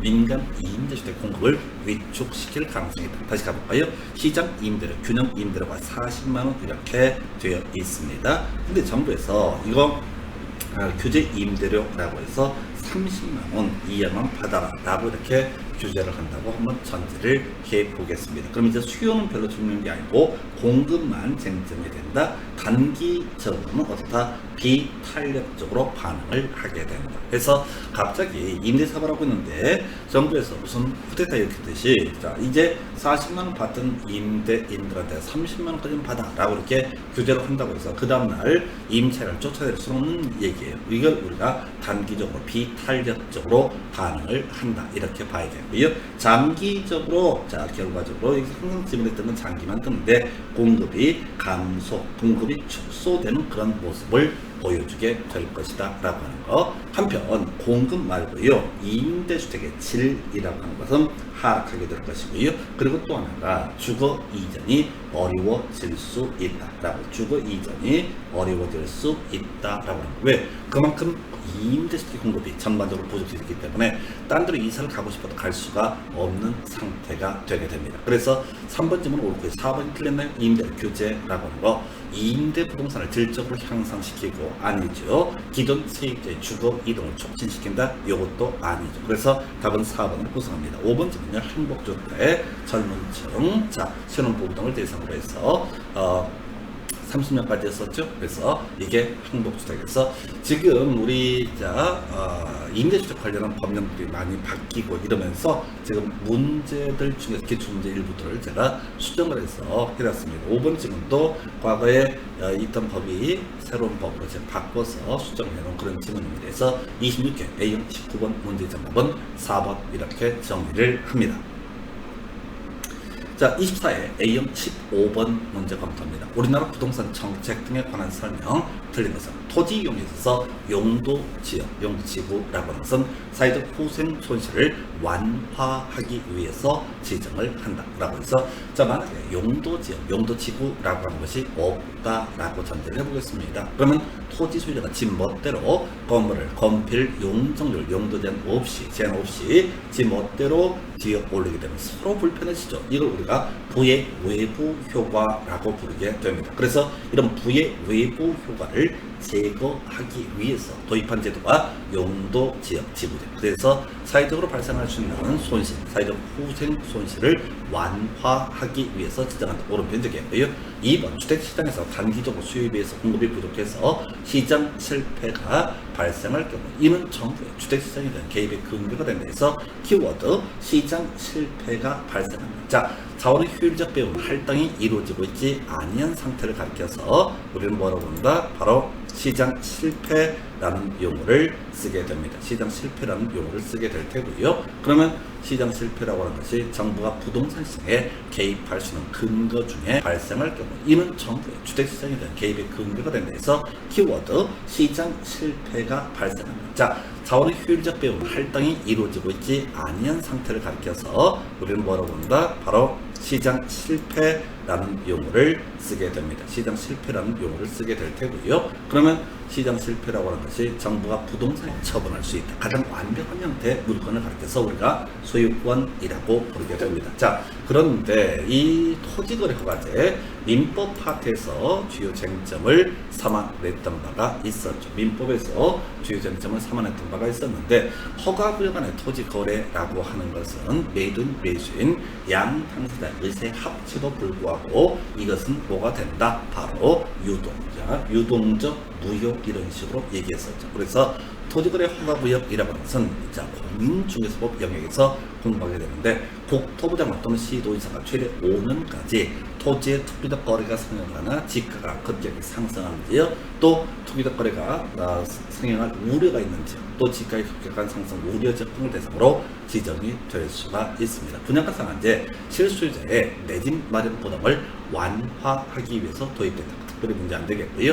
5번 주택 보급률이 100% 넘어서게 되면 시장 효율성, 형평성이 달성되므로 정부가 주택시장에 개입하지 않는 오래전 문제죠. 24회 때 나왔던 문제에서, 자, 일단 주택 보급률 말씀을 드리도록 하겠습니다. 자, 우리나라 주택 보급률은 이미 20여 년 전에 100%를 초과한 상태입니다. 자, 그런데 수도권에 있어서 주택 보급률이라고 하는 것은 60%가 되지 않는 상태입니다. 그리고 그 후로도 20여 년 전에 주택 보급률 100% 달성했음에도 불구하고 정부에서는, 수많은 정부에서는 끊임없이 주택 정책이라고 하는 것을 내서 정부가 부동산 시장에 개입을 하고 있습니다. 그래서 주택 보급률이 단순히 100%를 넘어섰다라고 해서 바로 정부가 부동산 시장에 개입을 안 한 것은 아니다라고 이렇게 정리를 하게 됩니다. 그래서 좀 오래전 문제고요. 24회 A형 15번 문제의 정답은요 5번 이렇게 정리를 하게 됩니다.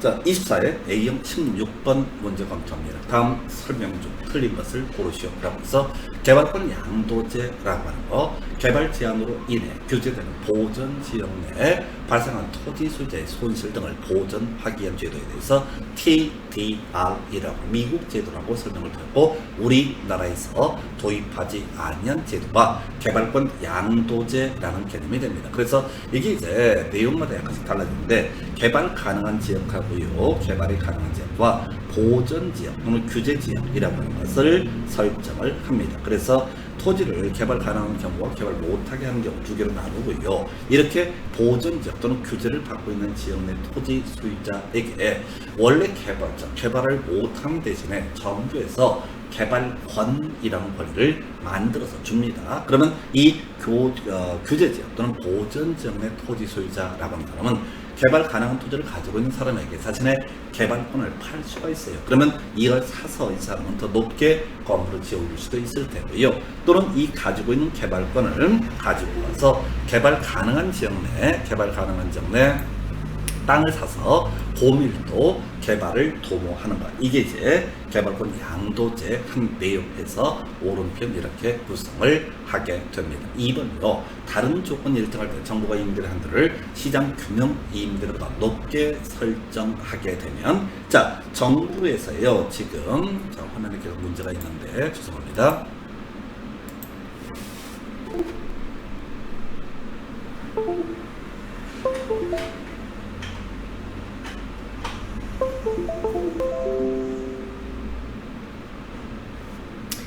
다시 보겠습니다. 다른 조건 일정할 때 정부가 임대를 한도를 시장 균형 임대료보다 높게 설정을 하게 되면 초과 수요가 발생해서 임대 부동산의 부족 현상이 초래된다라고 해서, 다시 가보겠습니다. 자, 정부가 임대료 한도라고 것을 균형 임대료 50만 원이고요. 자, 임대료 한도를 60으로 설정을 했다라고 한번 해보겠습니다. 자, 그러면 어때요? 아무런 부동산 시장에 영향을 주지 않게 됩니다. 지금 50만 원까지 받고 있는데 너는 60 이하로 받아 라고 했을 때 정부는 어떤 이렇게 규제 임대료가 균형 임대료보다 높게 설정되면 뒤에 다 틀렸어요. 부동산 시장에 아무런 영향을 주지 않는다. 이렇게 정리를 합니다. 2번 점을 틀리게 뽑아냈고요. 3번 점은 헨리 조지라고 하는 사람은 토지세를 제외한 다른 모든 조세를 없애고 정부의 재정은 토지세만으로 충당하는 토지 단일세를 주장했다 해서 조세정책 파트에 한번 나오는 지문은 큰 의미는 없죠. 벌써 24회 때 구성되고요. 거의 구성되지 않는 주제가 되겠습니다. 그래서 이런 거고요. 공공토지 비축제도라고 하는 것은 정부가 토지를 매입하고 보유하고 있다가 적절한 때 이를 매각하거나 공공용으로 사용하는 제도에서 공공토지 비축제도 유형은요, 수용제도와 선매협의제도가 있던 것이고, 이거 이제 실질적으로 수용이나 선매협의를 담당하는 것은 한국토지주택공사 LH공사가 담당을 하죠. 그래서 이 비축토지의 관리라고 하는 것도 한국토지주택공사가 관리를 하게 됩니다. 최근 한번 쟁점을 삼아냈고요. 5번 부동산 개발에서 토지 수용 방식의 문제점 중 하나는 토지 매입 과정, 매입과 보상 과정에서 발생하는 사업 시행자와 피수용자 사이의 갈등이 되어서 땅 뺏기는 사람을 우리는 피수용자라고 부르게 되죠. 그래서 하여튼 뭐 특별한 의미 없는 질문입니다. 그래서 24회 A형 16번 문제 정답은 2번 이렇게 정리를 합니다. 자, 이제 주택 정책에 관한 내용 한번 정리를 해보겠습니다. 그래서 자, 우리가 토지 정책 중에서 부동산 시장에 정부가 직접적으로 개입하는 게 공영개발과 공공토지 비축이라고 했던 데 비해서 주택 정책 중에서 정부가 부동산 시장에 직접적으로 개입하는 거 바로 공공임대주택의 공급제도가 되겠습니다. 그래서 우리 시험용으로 공공임대주택의 종류라고 하는 거 영국 행통장이라고 하는 것이 가장 기본적인 골격이 되는 거죠. 그래서 영구임대주택, 국민임대주택, 행복주택, 통합공공임대주택, 이름 더 기네요. 장기전세주택, 그 외 분양 정한 공공임대주택에서요. 자, 영구임대주택 50년 또는 영구적으로, 그다음에 국민임대주택, 행복주택, 통합공공임대주택 같은 경우는 기본적으로 30년 이렇게 가게 되죠. 장기전세주택은 20년 이렇게 해석을 합니다. 지금 숫자가 시험 문제의 쟁점이 되지는 않았지만은 앞으로 기억해 주실 만한 거 숫자도 포인트가 되게 될 것이다 라고 하는 거. 영구임대주택이 됐든 국민임대주택이 됐든 행복주택이 됐든 통합임대주택이 됐든 혹은 장기전세주택이 됐든 당연히 중간에 큰 의미는 없지만은 국가 지자체 재정이라고 하는 것이 하나의 이슈가 되게 될 것이고요. 하여튼 숫자 영국 행통장이라고 하는 거, 그 외 분양전환 공공임대주택까지 설명을 드린 바가 있습니다. 그리고 요즘은 거의 구성 안 되는 게 이런 공공임대주택의 공급의 효과라고 하는 거, 일반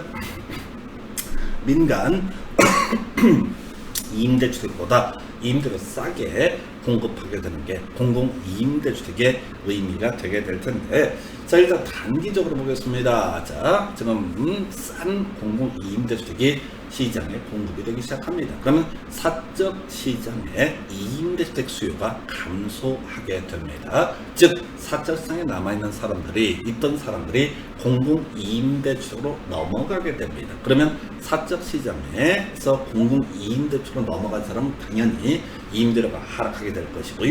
공실이 늘어나게 되니까 임대료가 전반적으로 사적 시장에서도 하락하게 됩니다. 그래서 공공 임대주택에 입주하지 않는 사람도 낮은 임대료를 향유할 수 있다. 단기적인 얘기고요. 다만 장기적으로 보게 되면 결과적으로 임대료가 낮기 때문에 민간 임대주택 공급자들이 공급을 줄이게 되겠죠. 공급이 감소하게 되면 결과적으로 사적 시장의 임대료는 상대적으로 상승하는 모습을 보이게 된다. 그래서 장기를 꼭 기억해야 돼. 단기는 별 쟁점 안 되고 장기적으로 봤을 때 공공 임대주택을 공급을 한다 한들 사적 시장의 임대료는 어떻다? 큰 변화가 없게 될 것이다. 그래서 공공주택에 입주한 임차인만 낮은 임대료 혜택을 얻을 수가 있다. 이렇게 해석을 하게 됩니다. 그래서 이게 공공임대주택, 특히 이제 요 근래 31회인가요 30회인가요 영국 행통장이라고 하는 거 요거 외워 주셔야 됩니다. 특히 임대 기간도 같이 기억을 해 주실 것 이렇게 설명을 드립니다.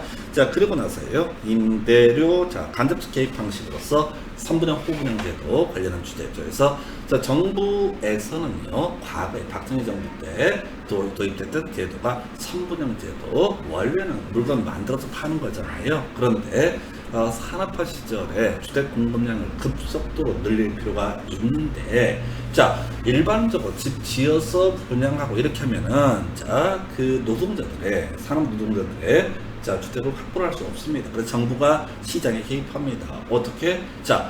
주택 공정률 좀만 되더라도 분양을 할 수 있게 하는 제도, 선분양 제도.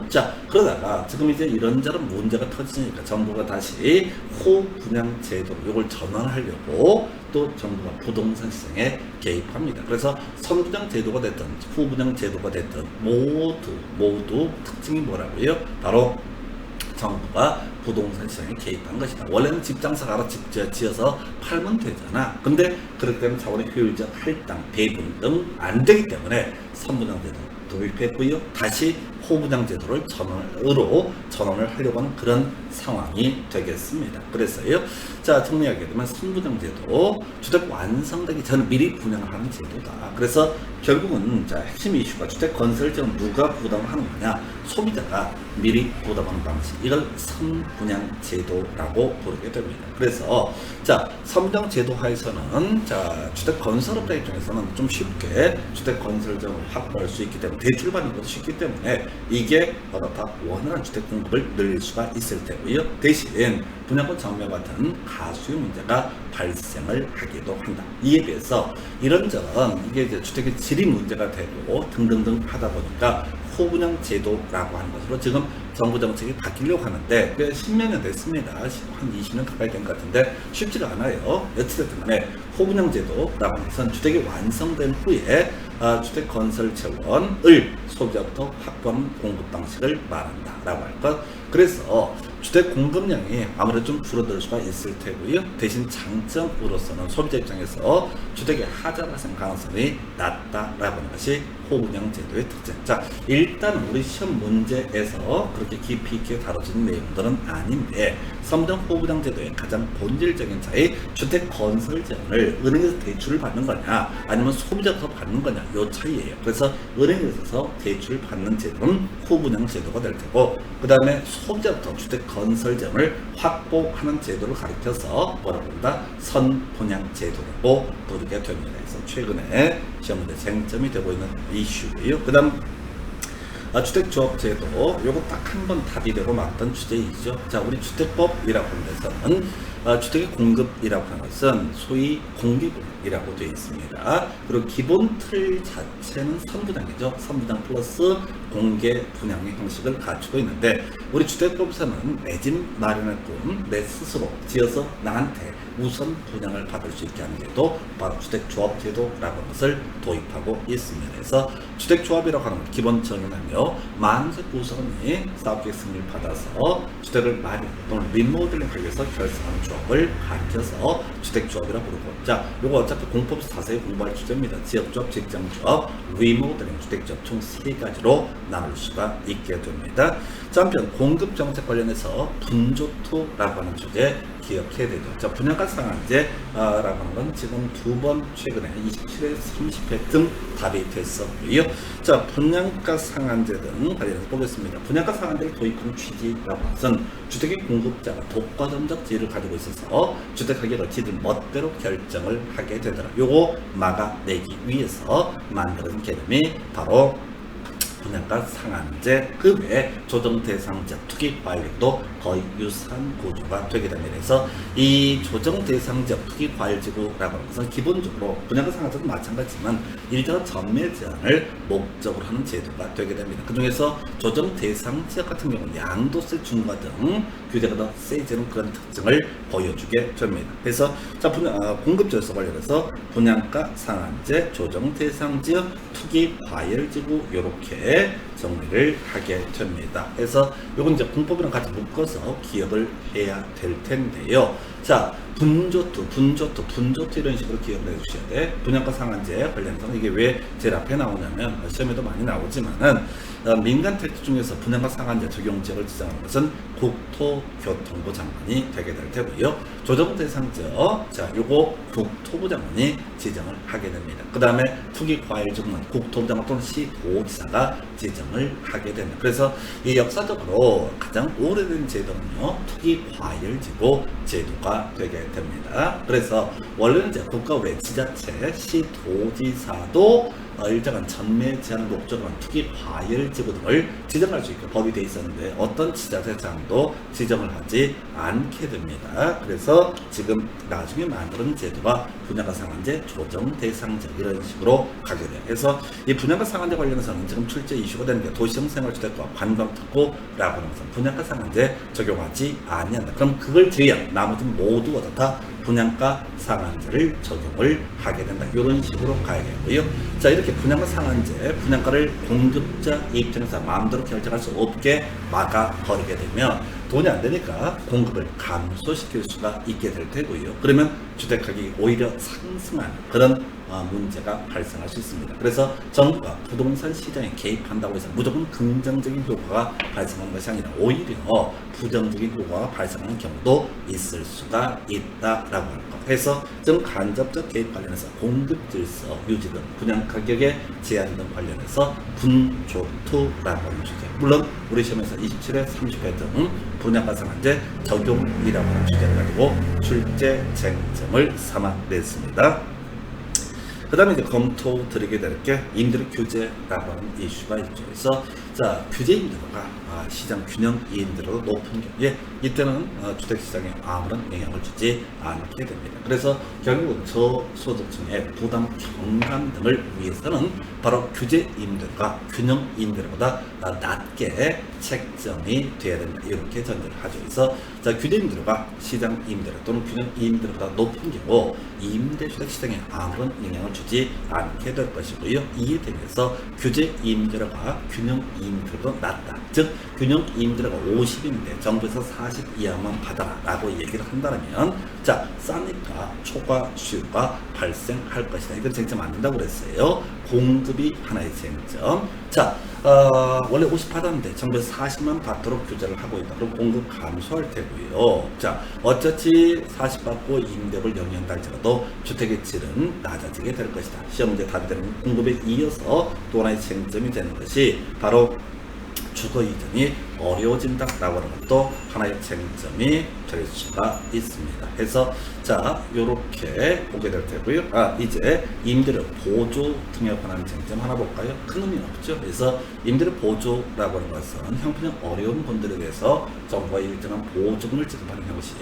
그래서 임대료 보조가 있게 되면요. 자, 애들 중에 지금 나갈까 말까 고민했던 애들 과감히 보조금 받고 독립을 하게 됩니다. 그래서 수요가 증가하니까 오히려 임대료가 상승하는 모습을 보여주지만 이건 과정이고요. 자, 장기적으로 봤을 때 돈 되니까 임대주택 공급이 증가하고 임대료가 하락하는 이런 모습을 보여주게 된다. 여기까지가 주택 정책 등에 관한 주제가 되게 될 것을 잠시 끊었다가 이제 조세 정책, 금융 정책 등에 대해서 설명드리도록 하겠습니다.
자, 계속해서 이제 검토 드릴 주제, 조세 정책 등에 관한 쟁점 설명드리겠습니다. 그래서 자, 뒤에서 이제 공부하게 될 금융론 또는 이제 투자론 관련해서 LTV, DTI 이런 것들이 정책론의 한 영역이 되기도 합니다. 그래서 좀 더 넓은 범위에서는 금융정책이라는 용어를 쓰게 됩니다. 그래서 자, 문제 보면서 관련한 쟁점들 설명을 드리도록 하겠습니다.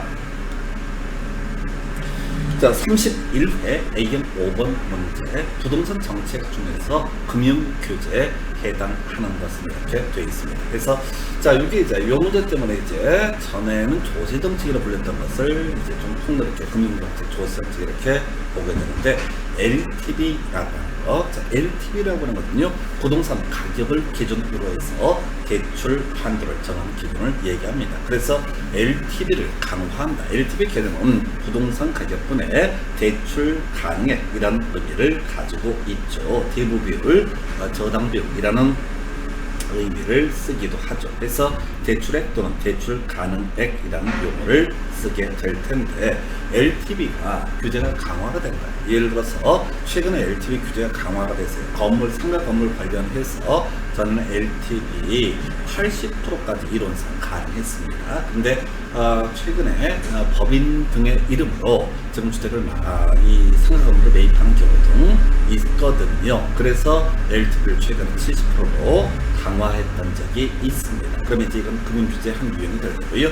양도소득세 강화라고 하는 거, 이건 이제 단순하게 조세정책의 하나가 될 거예요. 금융규제랑 관련이 없죠. 그 다음에 이제 토지 거래 허가제 시행, 그 다음에 개발장비 해제, 개발권 양도제 시행, 뭐 이런 것들은 금융규제랑 관련이 없는 주제죠. 그래서 토지거래 허가제라고 하는, 자, 지가가 갑자기 상승하는 우려가 있죠. 토지의 투기적 거래가 상향하거나 우려가 있는 지역을 대상으로 지정을 하게 될 테고요. 자, 이건 이제 거래에 관한 규제 한 내용이 되게 될 테고, 그린벨트 해제라고 하는 것은 소위 이제 우리가 토지의 자연적 특성 등을 논함에 있어서 부증성이라는 얘기를 하게 되죠. 그래서 물리적으로 주택 토지 공급량을 늘릴 수는 없다. 그러나 용도적 전환은 가능하다라고 해서 이 용도적 전환이 부증성의 예외는 아니다. 그 개념이 그린벨트 해제라는 거, TDR이라고 하는 거. 자, 규제 지역 또는 보전 지역이라고 하는 것과 개발 가능한 지역으로 나누어서, 자, 규제 지역 내 토지 소유자에게 개발을 못하게 하는 대신에 뭘 한다? 개발권이라는 권리를 부여하는 거예요. 이게 이제 개발권 양도제 시행이라고 해서 지금 이제 정책 규제 등으로 발생하는 손실이라고 하는 것을 시장 기능을 통해서 어느 정도 보완하고자 하는 제도가 소위 개발권 양도제. 그러나 우리나라에서는 현재 시행되고 있지 않다 이렇게 갑니다. 그래서 31회 A형 5번 문제 정답은 1번 이렇게 구성을 합니다. 31회 A형 20번 문제 검토합니다. 우리나라의 부동산 조세 정책 등에 관한 설명 틀린 것을 해서 취득세 감면은 부동산 거래 활성화에 기여할 수 있다 해서, 자, 취득세라고 하는 거, 자, 부동산 취득했을 때 우리 세법 공부하시면 취득한 날로 또 60일 내에 내야 되는 세금이 취득세가 되게 됩니다. 근데 이걸 올려버리면 그만큼 주택과 같은 부동산을 구입할 수 없게 되는 거고요. 이걸 내리게 되면, 자, 부동산 거래 활성화에 기여할 수 있게 됩니다. 증여세, 국세 일종이고요. 자, 취득 단계에서 부과하는 조세이다. 오른편인데 이게 우리 시험 범주를 좀 벗어나는 내용이죠. 그래서 상속세 증여세는 국세 일종이 되게 됩니다. 물론 수험생 입장에서는 증여세가 뻘쭘할 수 있겠고요. 3번이군요. 양도소득세 중과 부동산의 보유자라는 매각을 뒤로 미루는 동결 효과를 발생시킬 수 있다. 예, 양도소득세를 높게 매기는 이유, 뭐 여러 가지 이유가 있겠죠. 뭐 정부의 재정 수입 확대라고 하는 것도 분명히 하나의 목적이 되게 될 것이고요.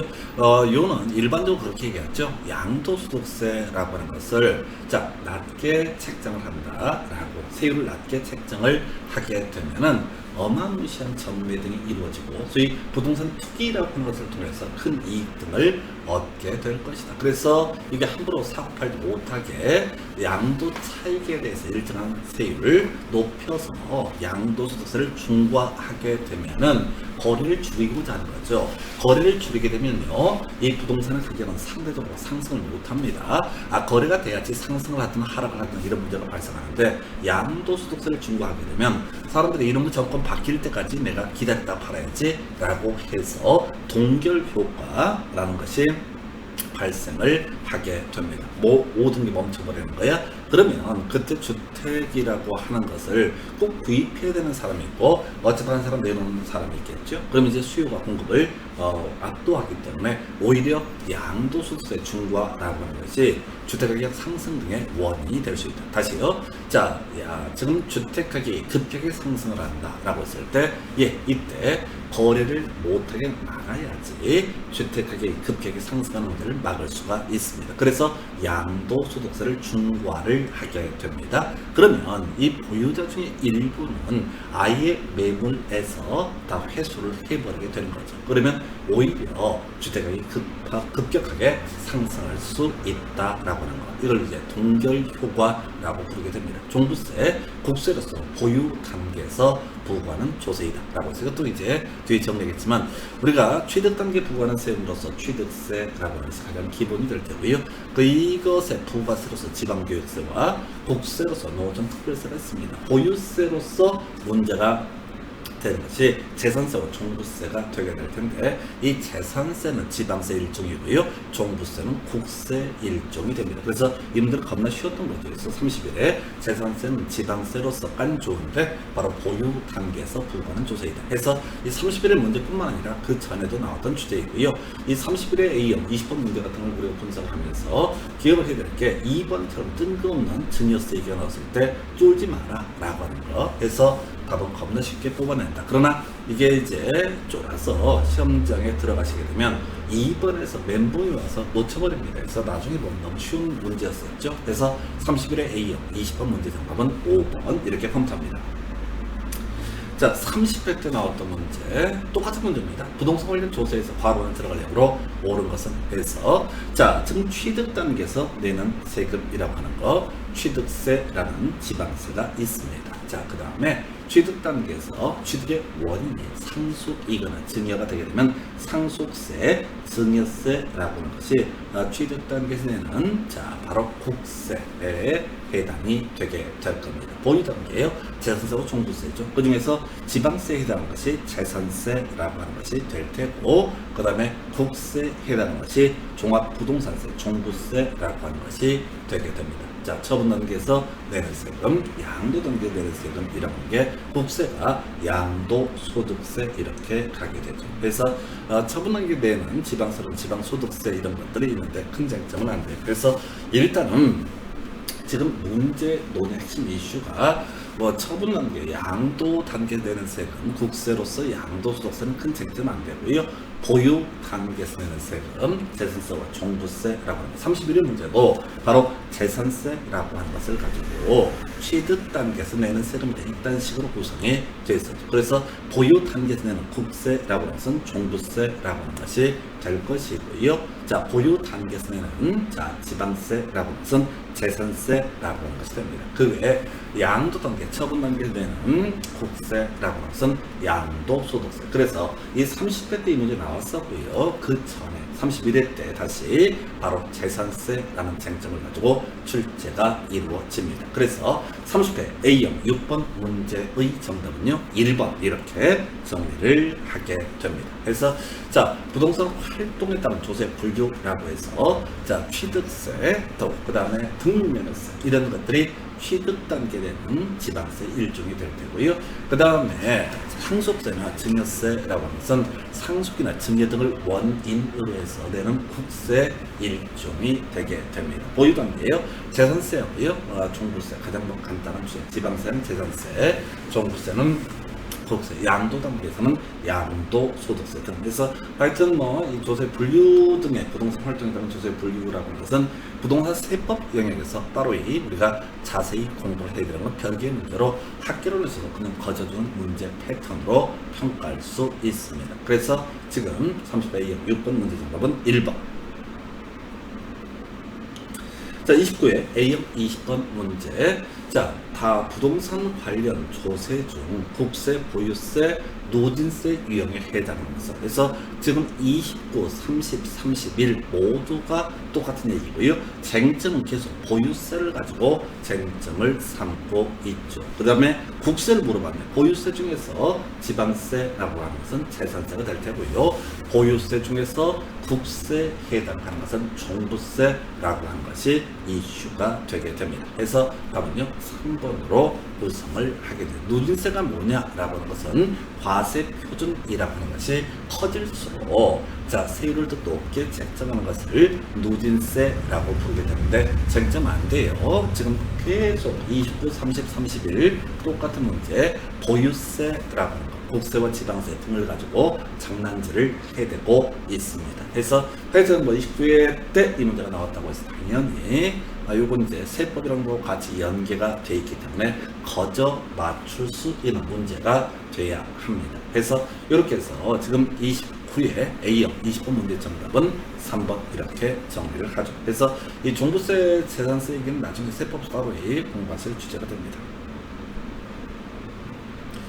자, 28회 A형 20번 문제. 부동산의 수요 공급 등에 관한 설명 틀린 것은 이렇게 되어 있네요. 그래서 자 이건 이제 어떻게 보면은 경제론에 관련된 문제로 평가할 수도 있습니다. 자 근데 자 이 조세 정책 관련한 질문이 하나가 나와 있기 때문에 여기서 이 문제를 공부를 합니다. 그래서 수요 곡선이 변하지 아니할 때 세금 부과에 따른 경제적 순손실은 공급이 비탄력적일수록 커진다. 더 어렵게 어렵네. 그래서 자 우리가 경제론 파트에서 수요 곡선하고요 공급 곡선이라고 하는 것이 있게 되죠. 자 한편 탄력적이다라고 하는 것은 우리가 이런 식으로 그림을 그렸습니다. 완전 탄력 누워 있는 것을 얘기했었고요.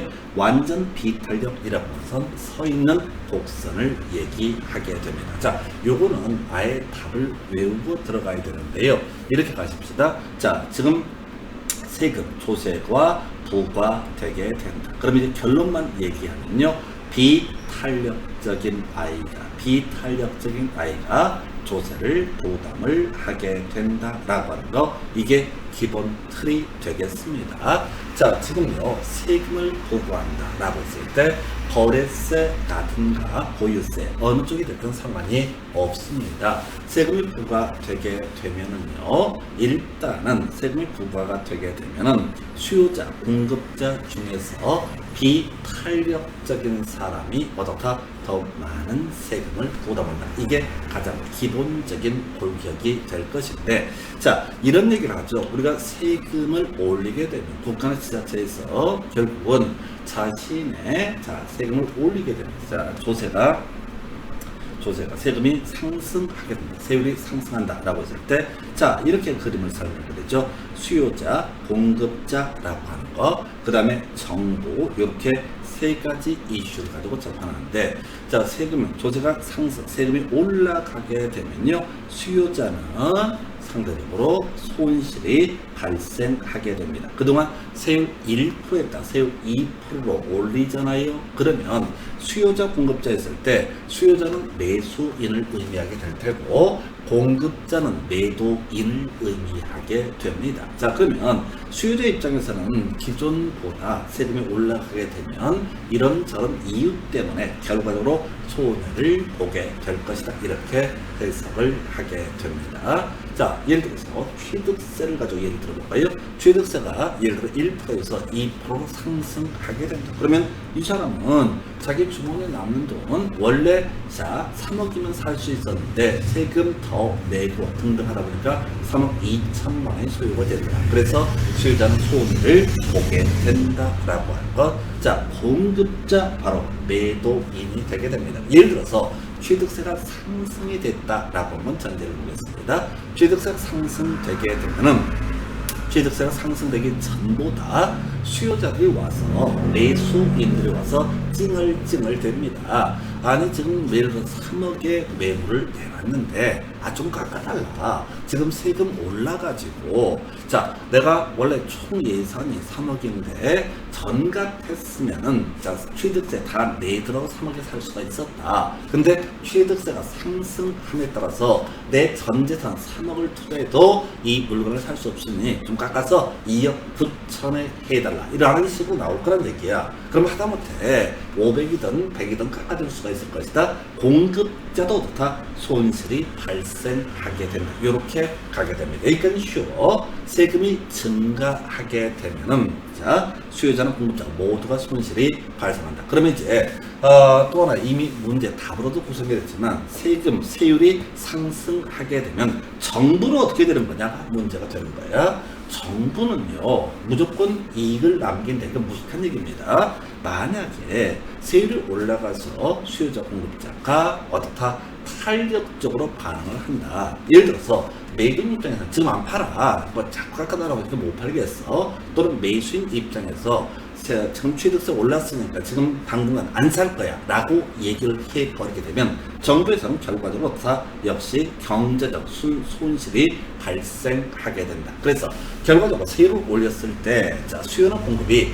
탄력적으로 반응하게 되면은 탄력적으로 반응을 하게 되면 어떻다? 정부도 경제적 순손실이 발생한다. 그래서 자 경제적 순손실이라고 하는 거, 자 수요는 논외로 치고요, 공급이 비탄력적일수록 커진다라고 하면 틀렸죠. 바로 공급이 탄력적이었을 때 세율이 올랐다고 해서 나 안 팔아 라고 하고 이렇게 극단자 탄력적으로 반응했을 때만 어떻다? 정부도 경제적 순손실이 발생할 수 있게 됩니다. 그래서 1번 지문이 틀린 표현이에요. 그래서 자 일단 갑시다. 자 세금을 올렸다라고 했을 때 수요자 손실 발생하고요, 공급자 손실 발생한다. 그리고 수요자나 공급자가 이런 조세에 대해서 탄력적으로 대응을 한다. 자 안 사, 안 팔아 이렇게 반응을 하게 되면 정부도 경제적 순손실이 발생한다. 이게 이제 제일 대표적으로 제가 예를 드는 게 그 얘기잖아.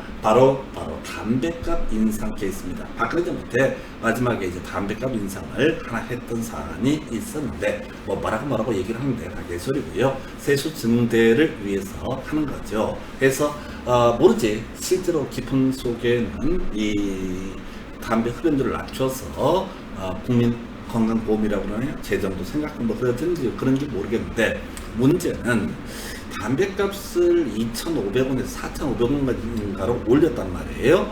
그러면은 만약에 정부의 국민의 건강을 생각하고 등등할 것 같으면 2,500원에서 한 5만 원 올려버리는 것도 하나의 방법이 될 수가 있습니다. 진짜 재벌들만 담배 피울 수 있게. 자 그러면 어떤 문제가 터지느냐, 수요가 탄력적으로 반응을 합니다. 소비자가 담배를 끊어버리는 그런 극단적인 상황이 벌어질 수 있다. 그러면 비싸서 못 피우는 거니까 그러면 어떻다? 정부도 경제적 순손실이 발생한다. 그런데 자 결과적으로 지켜보니까 2,500원에서 4,500원으로 딱 2,000원 인상을 시키니까 초기에는 흡연율이 좀 떨어지다가 다시 정상에는 변이 되는데 과거로 돌아가게 됩니다. 이걸 우리가 비탄력적이라고 부르게 됩니다. 그래서 비탄력적일 때는 어떻다? 바로 정부의 경제적 순손실이라는 것은 발생하지 않는다. 이런 식으로 정리를 합니다. 그래서 1번 질문 틀리게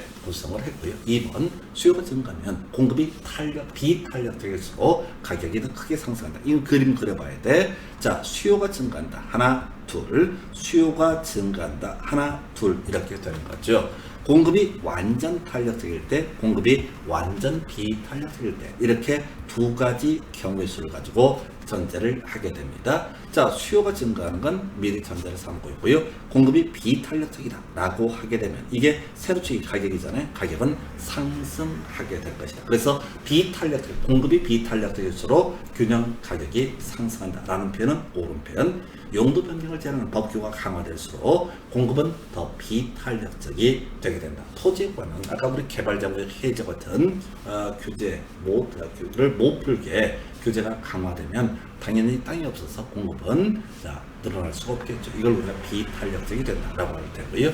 수요 공급이 모두 증가한다라고 하는 것은 균형 가격 상승 여부, 수요 증가폭과 공급의 증가폭에 따라서 결정되고 균형량은 모두 증가다. 큰 의미는 없습니다. 그래서 그다음 5번쯤은 부동산 수요 곡선상 수요량이라고 하는 것은 주어진 가격 수준에서 부동산 구매 이상, 구매 능력 있는 수요자가 구매하고자 하는 수량이라고 해서 가격을 기준으로 해서 구입하고자 하는 최대 수량이라고 하는 거, 이것을 우리가 수요량이라고 부르게 될 것입니다. 그래서 오른편. 그래서 이 문제에서는요 조금 특이한 주제가 나왔죠. 그래서 경제적 순손실이라고 해서 조세 정책과 관련 부분 해서 28회 A형 20번 문제 정답은요 1번 이렇게 정리를 합니다. 25회 A형 1번 문제, 부동산 조세 정책에 관한 설명으로 틀린 것을 해서 1번 토지 이용을 특정 방향으로 유도하기 위해서 정부가 토지 보유세를 부과할 때 토지 용도에 관계없이 동일한 세금을 부과해야 된다. 이걸 틀리게 해서 옛날 문제입니다. 벌써 수준 딱 떨어져. 우리가 어떤 토지용 유형을 특정 방향으로 유도하고자 한다. 만약에 주택을 많이 공급해 하고자 한다. 땅에다가 주택을 더 많이 짓게 하고자 할 때는 주택 용도였을 때는 세금을 좀 낮게 부과를 하면 될 것이다 라고 하는 거. 그리고 다른 용도 상관이 없다. 그러면 높은 세금을 부과한다. 이런 식의 논리가 되겠죠. 그래서 토지용을 특정 방향으로 유도하기 위해서는 정부에서는 그 용도에 따라서 바로 세율을 달리 정해야 된다. 이렇게 가야 되겠죠. 그래서 25회 A형 11번 문제 답은 1번 어렵지 않고요. 임대주택에 재산세가 중과되면 증가된 세금은 장기적으로 임차인에게 전가가 될 수 있다. 그래서 아까 조세가 증가됐을 때 하나가 경제적 순손실의 문제가 하나가 있었고요. 또 하나가 조세가 증가됐을 때 조세의 전가라는 개념이 하나의 축이 되게 됩니다. 조세 전가라고 하는 건 누가 실질적으로 세금을 내는 것이냐라고 했을 때, 임대인이 기존에 10만원 세금 내다가 100만원으로 임대주택에 재산세가 중과되게 됩니다. 그러면은 그냥 내가 세금을 다 떠나야 돼 이렇게 가는 것이 아니라 세입자에게 임차인에게 일정 부분을 전가시키는 것이 가능합니다.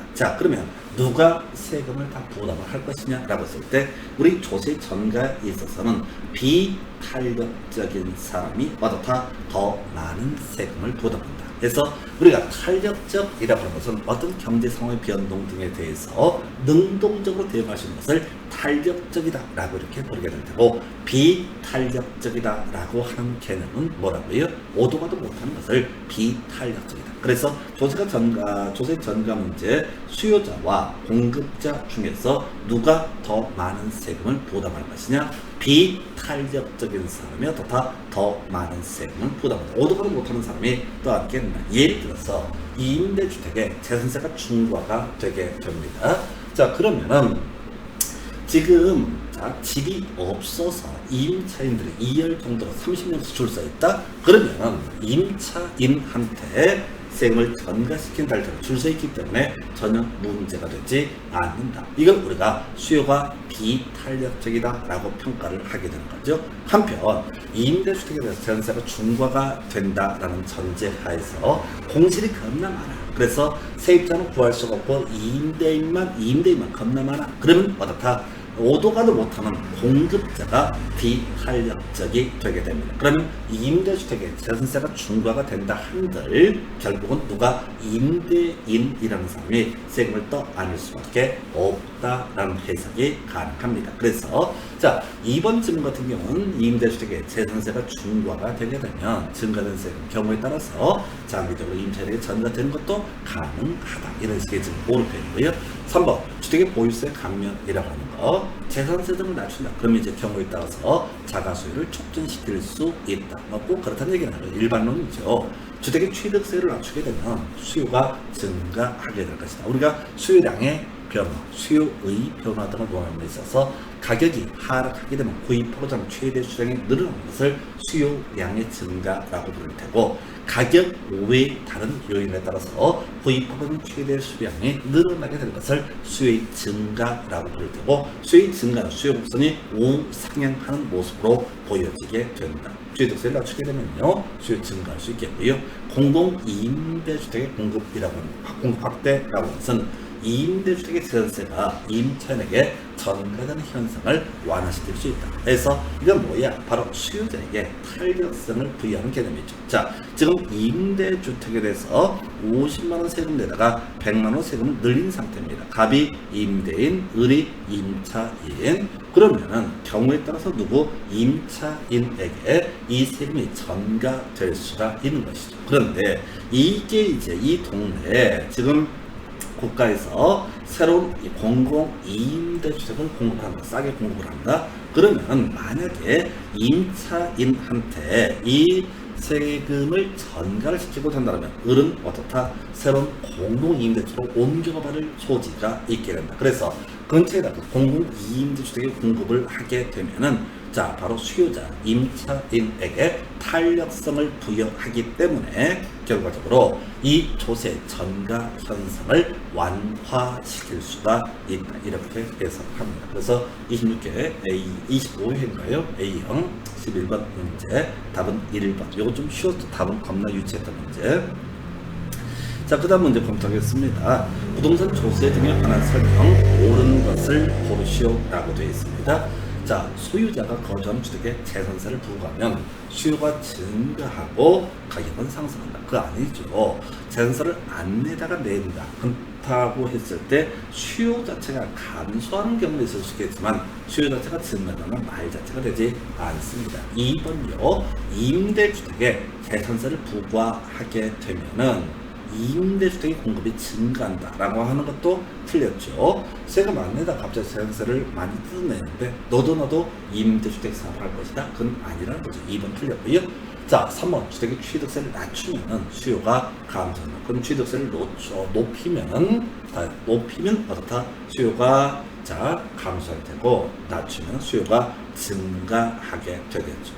4번 주택 공급의 동결 효과라고 하는 것은 양도소득세 중과에 따라서 가격이 오른 주택의 소유자가 안 파는 거죠. 뒤로 미루는 현상이죠. 주택의 소유자가 양도소득세를 납부하기 위해서 주택개척을 적극적으로 추진한다라고 하는 것은 틀린 표현이 되게 됩니다. 자, 답은 5번인가요? 토지 공급의 가격 탄력성이 0인 경우 부동산 조세 부과 시 토지 소유자가 전부 부담한다. 그래서 지금요, 자, 조세 전가라고 하는 부분에서 누가 조세를 부담할 것이냐. 자, 비탄력적인 사람이 어떻다?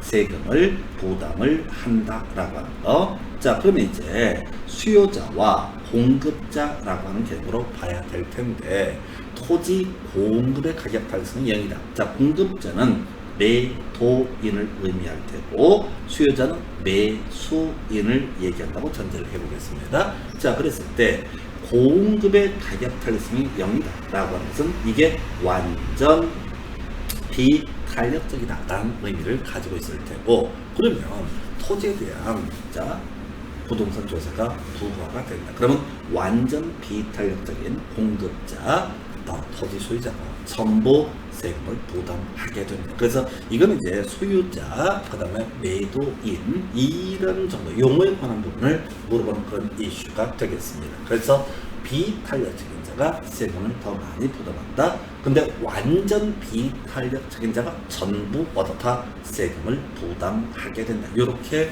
그림을 잡게 됩니다. 그래서 28회 A형 12번 문제 정답은요 5번 이렇게 정리를 합니다. 26회 A형 8번 문제 주택 구입에 관한 거래세 인상에 따른 경제적 호생 변화로 틀린 것은 이렇게 되어 있습니다. 그래서 이미 한번 지적했던 주제이죠. 자, 조세가 인상되게 된다라고 했을 때, 자, 수요자 당연히 손실이 발생하게 된다. 자, 공급자도 어떻다? 순손실이 발생하게 됩니다. 그런데 정부, 세금을 올린 정부는 어떻게 되는 거냐? 일단 키워드는요, 단순하게 생각하면 세금을 올렸으니까 정부는 재미를 보겠네 라고 하면 안 되고요. 우리가 미리 외우고 들어갈 게 정부도 순손실이 발생합니다. 다만 실제 이슈가 되는 것은 어떤 경우에 정부에게 순손실이 발생할 것이냐, 수요가 됐든 공급이 됐든 이들이 탄력적으로 반응하게 되면은 이때는 정부도 순손실이 발생한다 라고 이렇게 합니다. 다시 한번 담배값 인상이요. 자, 담배값을 2,500원에서 한 5만원씩으로 이빠이 올려버립니다. 그러면 수요라고 하는 소비자가 탄력적으로 돈 없어서 담배를 끊게 되겠지요. 예, 그런데 자, 이렇게 탄력적으로 반응하면 정부도 순손실이 발생하게 될 것인데 문제는 뭐라고 했어요? 바로 자, 소비자가 비탄력적으로 반응할 만큼은 올린다는 거지. 그러면 어떻다? 정부는 경제적 순손실이 발생하지 않는다 이렇게 합니다. 그래서 1번 수요 곡선이 공급 곡선에 비해서 탄력적이면 이라고 되어 있죠. 수요가 깊이 보지만 탄력적이면 그러면 비탄력적인 사람이 누굽니까? 공급이죠. 공급자의 부담이 더 커진다라고 하는 거. 1번 옳은 표현. 2번은요. 공급이 수요에 비해서 더 탄력적이면 공급이 탄력적이라는 얘기는 뭐가 비탄력적이다? 수요가 비탄력적이다. 그러니까 수요자의 부담이 더 커진다 이렇게 하는 거죠. 3번이요. 수요자가 실질적으로 지불하는 금액이 상승하므로 소비자가 수요자도 잉여는 감소하게 된다. 이걸 우리가 경제적 순손실이라고 부르게 됩니다. 자, 그 다음에 공급자가 받는 가격이 하락함으로 생산자의 잉여 감소하게 될 테고 답은 5번인가요? 거래세 인상에 따른 세수입 증가분이라고 단언하면 안 됩니다. 거래세가 인상이 된다 할지라도 수요자나 공급자가 혹시 탄력적으로 반응을 하게 되면은 정부도 경제적 순손실이 발생할 수 있다라고 하는 거. 그래서 26개 A형 8번 문제 정답은 5번으로 정리를 합니다. 자, 조세정책, 금융정책 등에 관한 주제 LTV라고 하는 게 금융규제 일종이죠. 대부비율, 부동산의 가격을 기준으로 해서 대출 한도액, 대출액의 비율을 말합니다. 해서 이 규제, LTV 규제를 강화하게 되면 수요가 감소하게 됩니다. 그래서 LTV가 있고요. 또 뒤에서 또 얘기했지만 DTI, 총부채 상환 비율이라는 용어를 쓰게 됩니다. 그래서 이 총부채 상환 비율이라고 하는 것은 자, 차입자, 돈 빌리는 사람의 연소득을 기준으로 해서 대출 한도액을 정하는 제도. 그래서 총부채 상환 비율을 낮추게 되면은 하락시키면 대출 한도액이 줄어들게 됩니다. 그래서 이게 이제 LTV, DTI가 새롭게 31일에 나왔던 금융규제라는 개념과 관련되어 있고, 이런 금융규제는 간접적 개입 방식 중에 하나가 되게 됩니다. 자, 조세정책 관련해서 이슈들 볼까요? 조세 분류라고 해서 취득 단계에서 내는 세금이라고 하는 거, 지방세로서 취득세라고 하는 것이 기본이 될 테고요. 국세로서 종부세라고 하는 것이 있게 됩니다. 국세로서 농어촌특별세, 취득 단계에서는 농어촌 특별세, 그리고 우리 문제 나왔던 게 상속증여세 있었죠? 상속이나 증여를 원인으로 해서 세금을 내는 거, 취득 단계 되는 국세로서 상속증여세가 있다. 큰 이슈 안 되고요.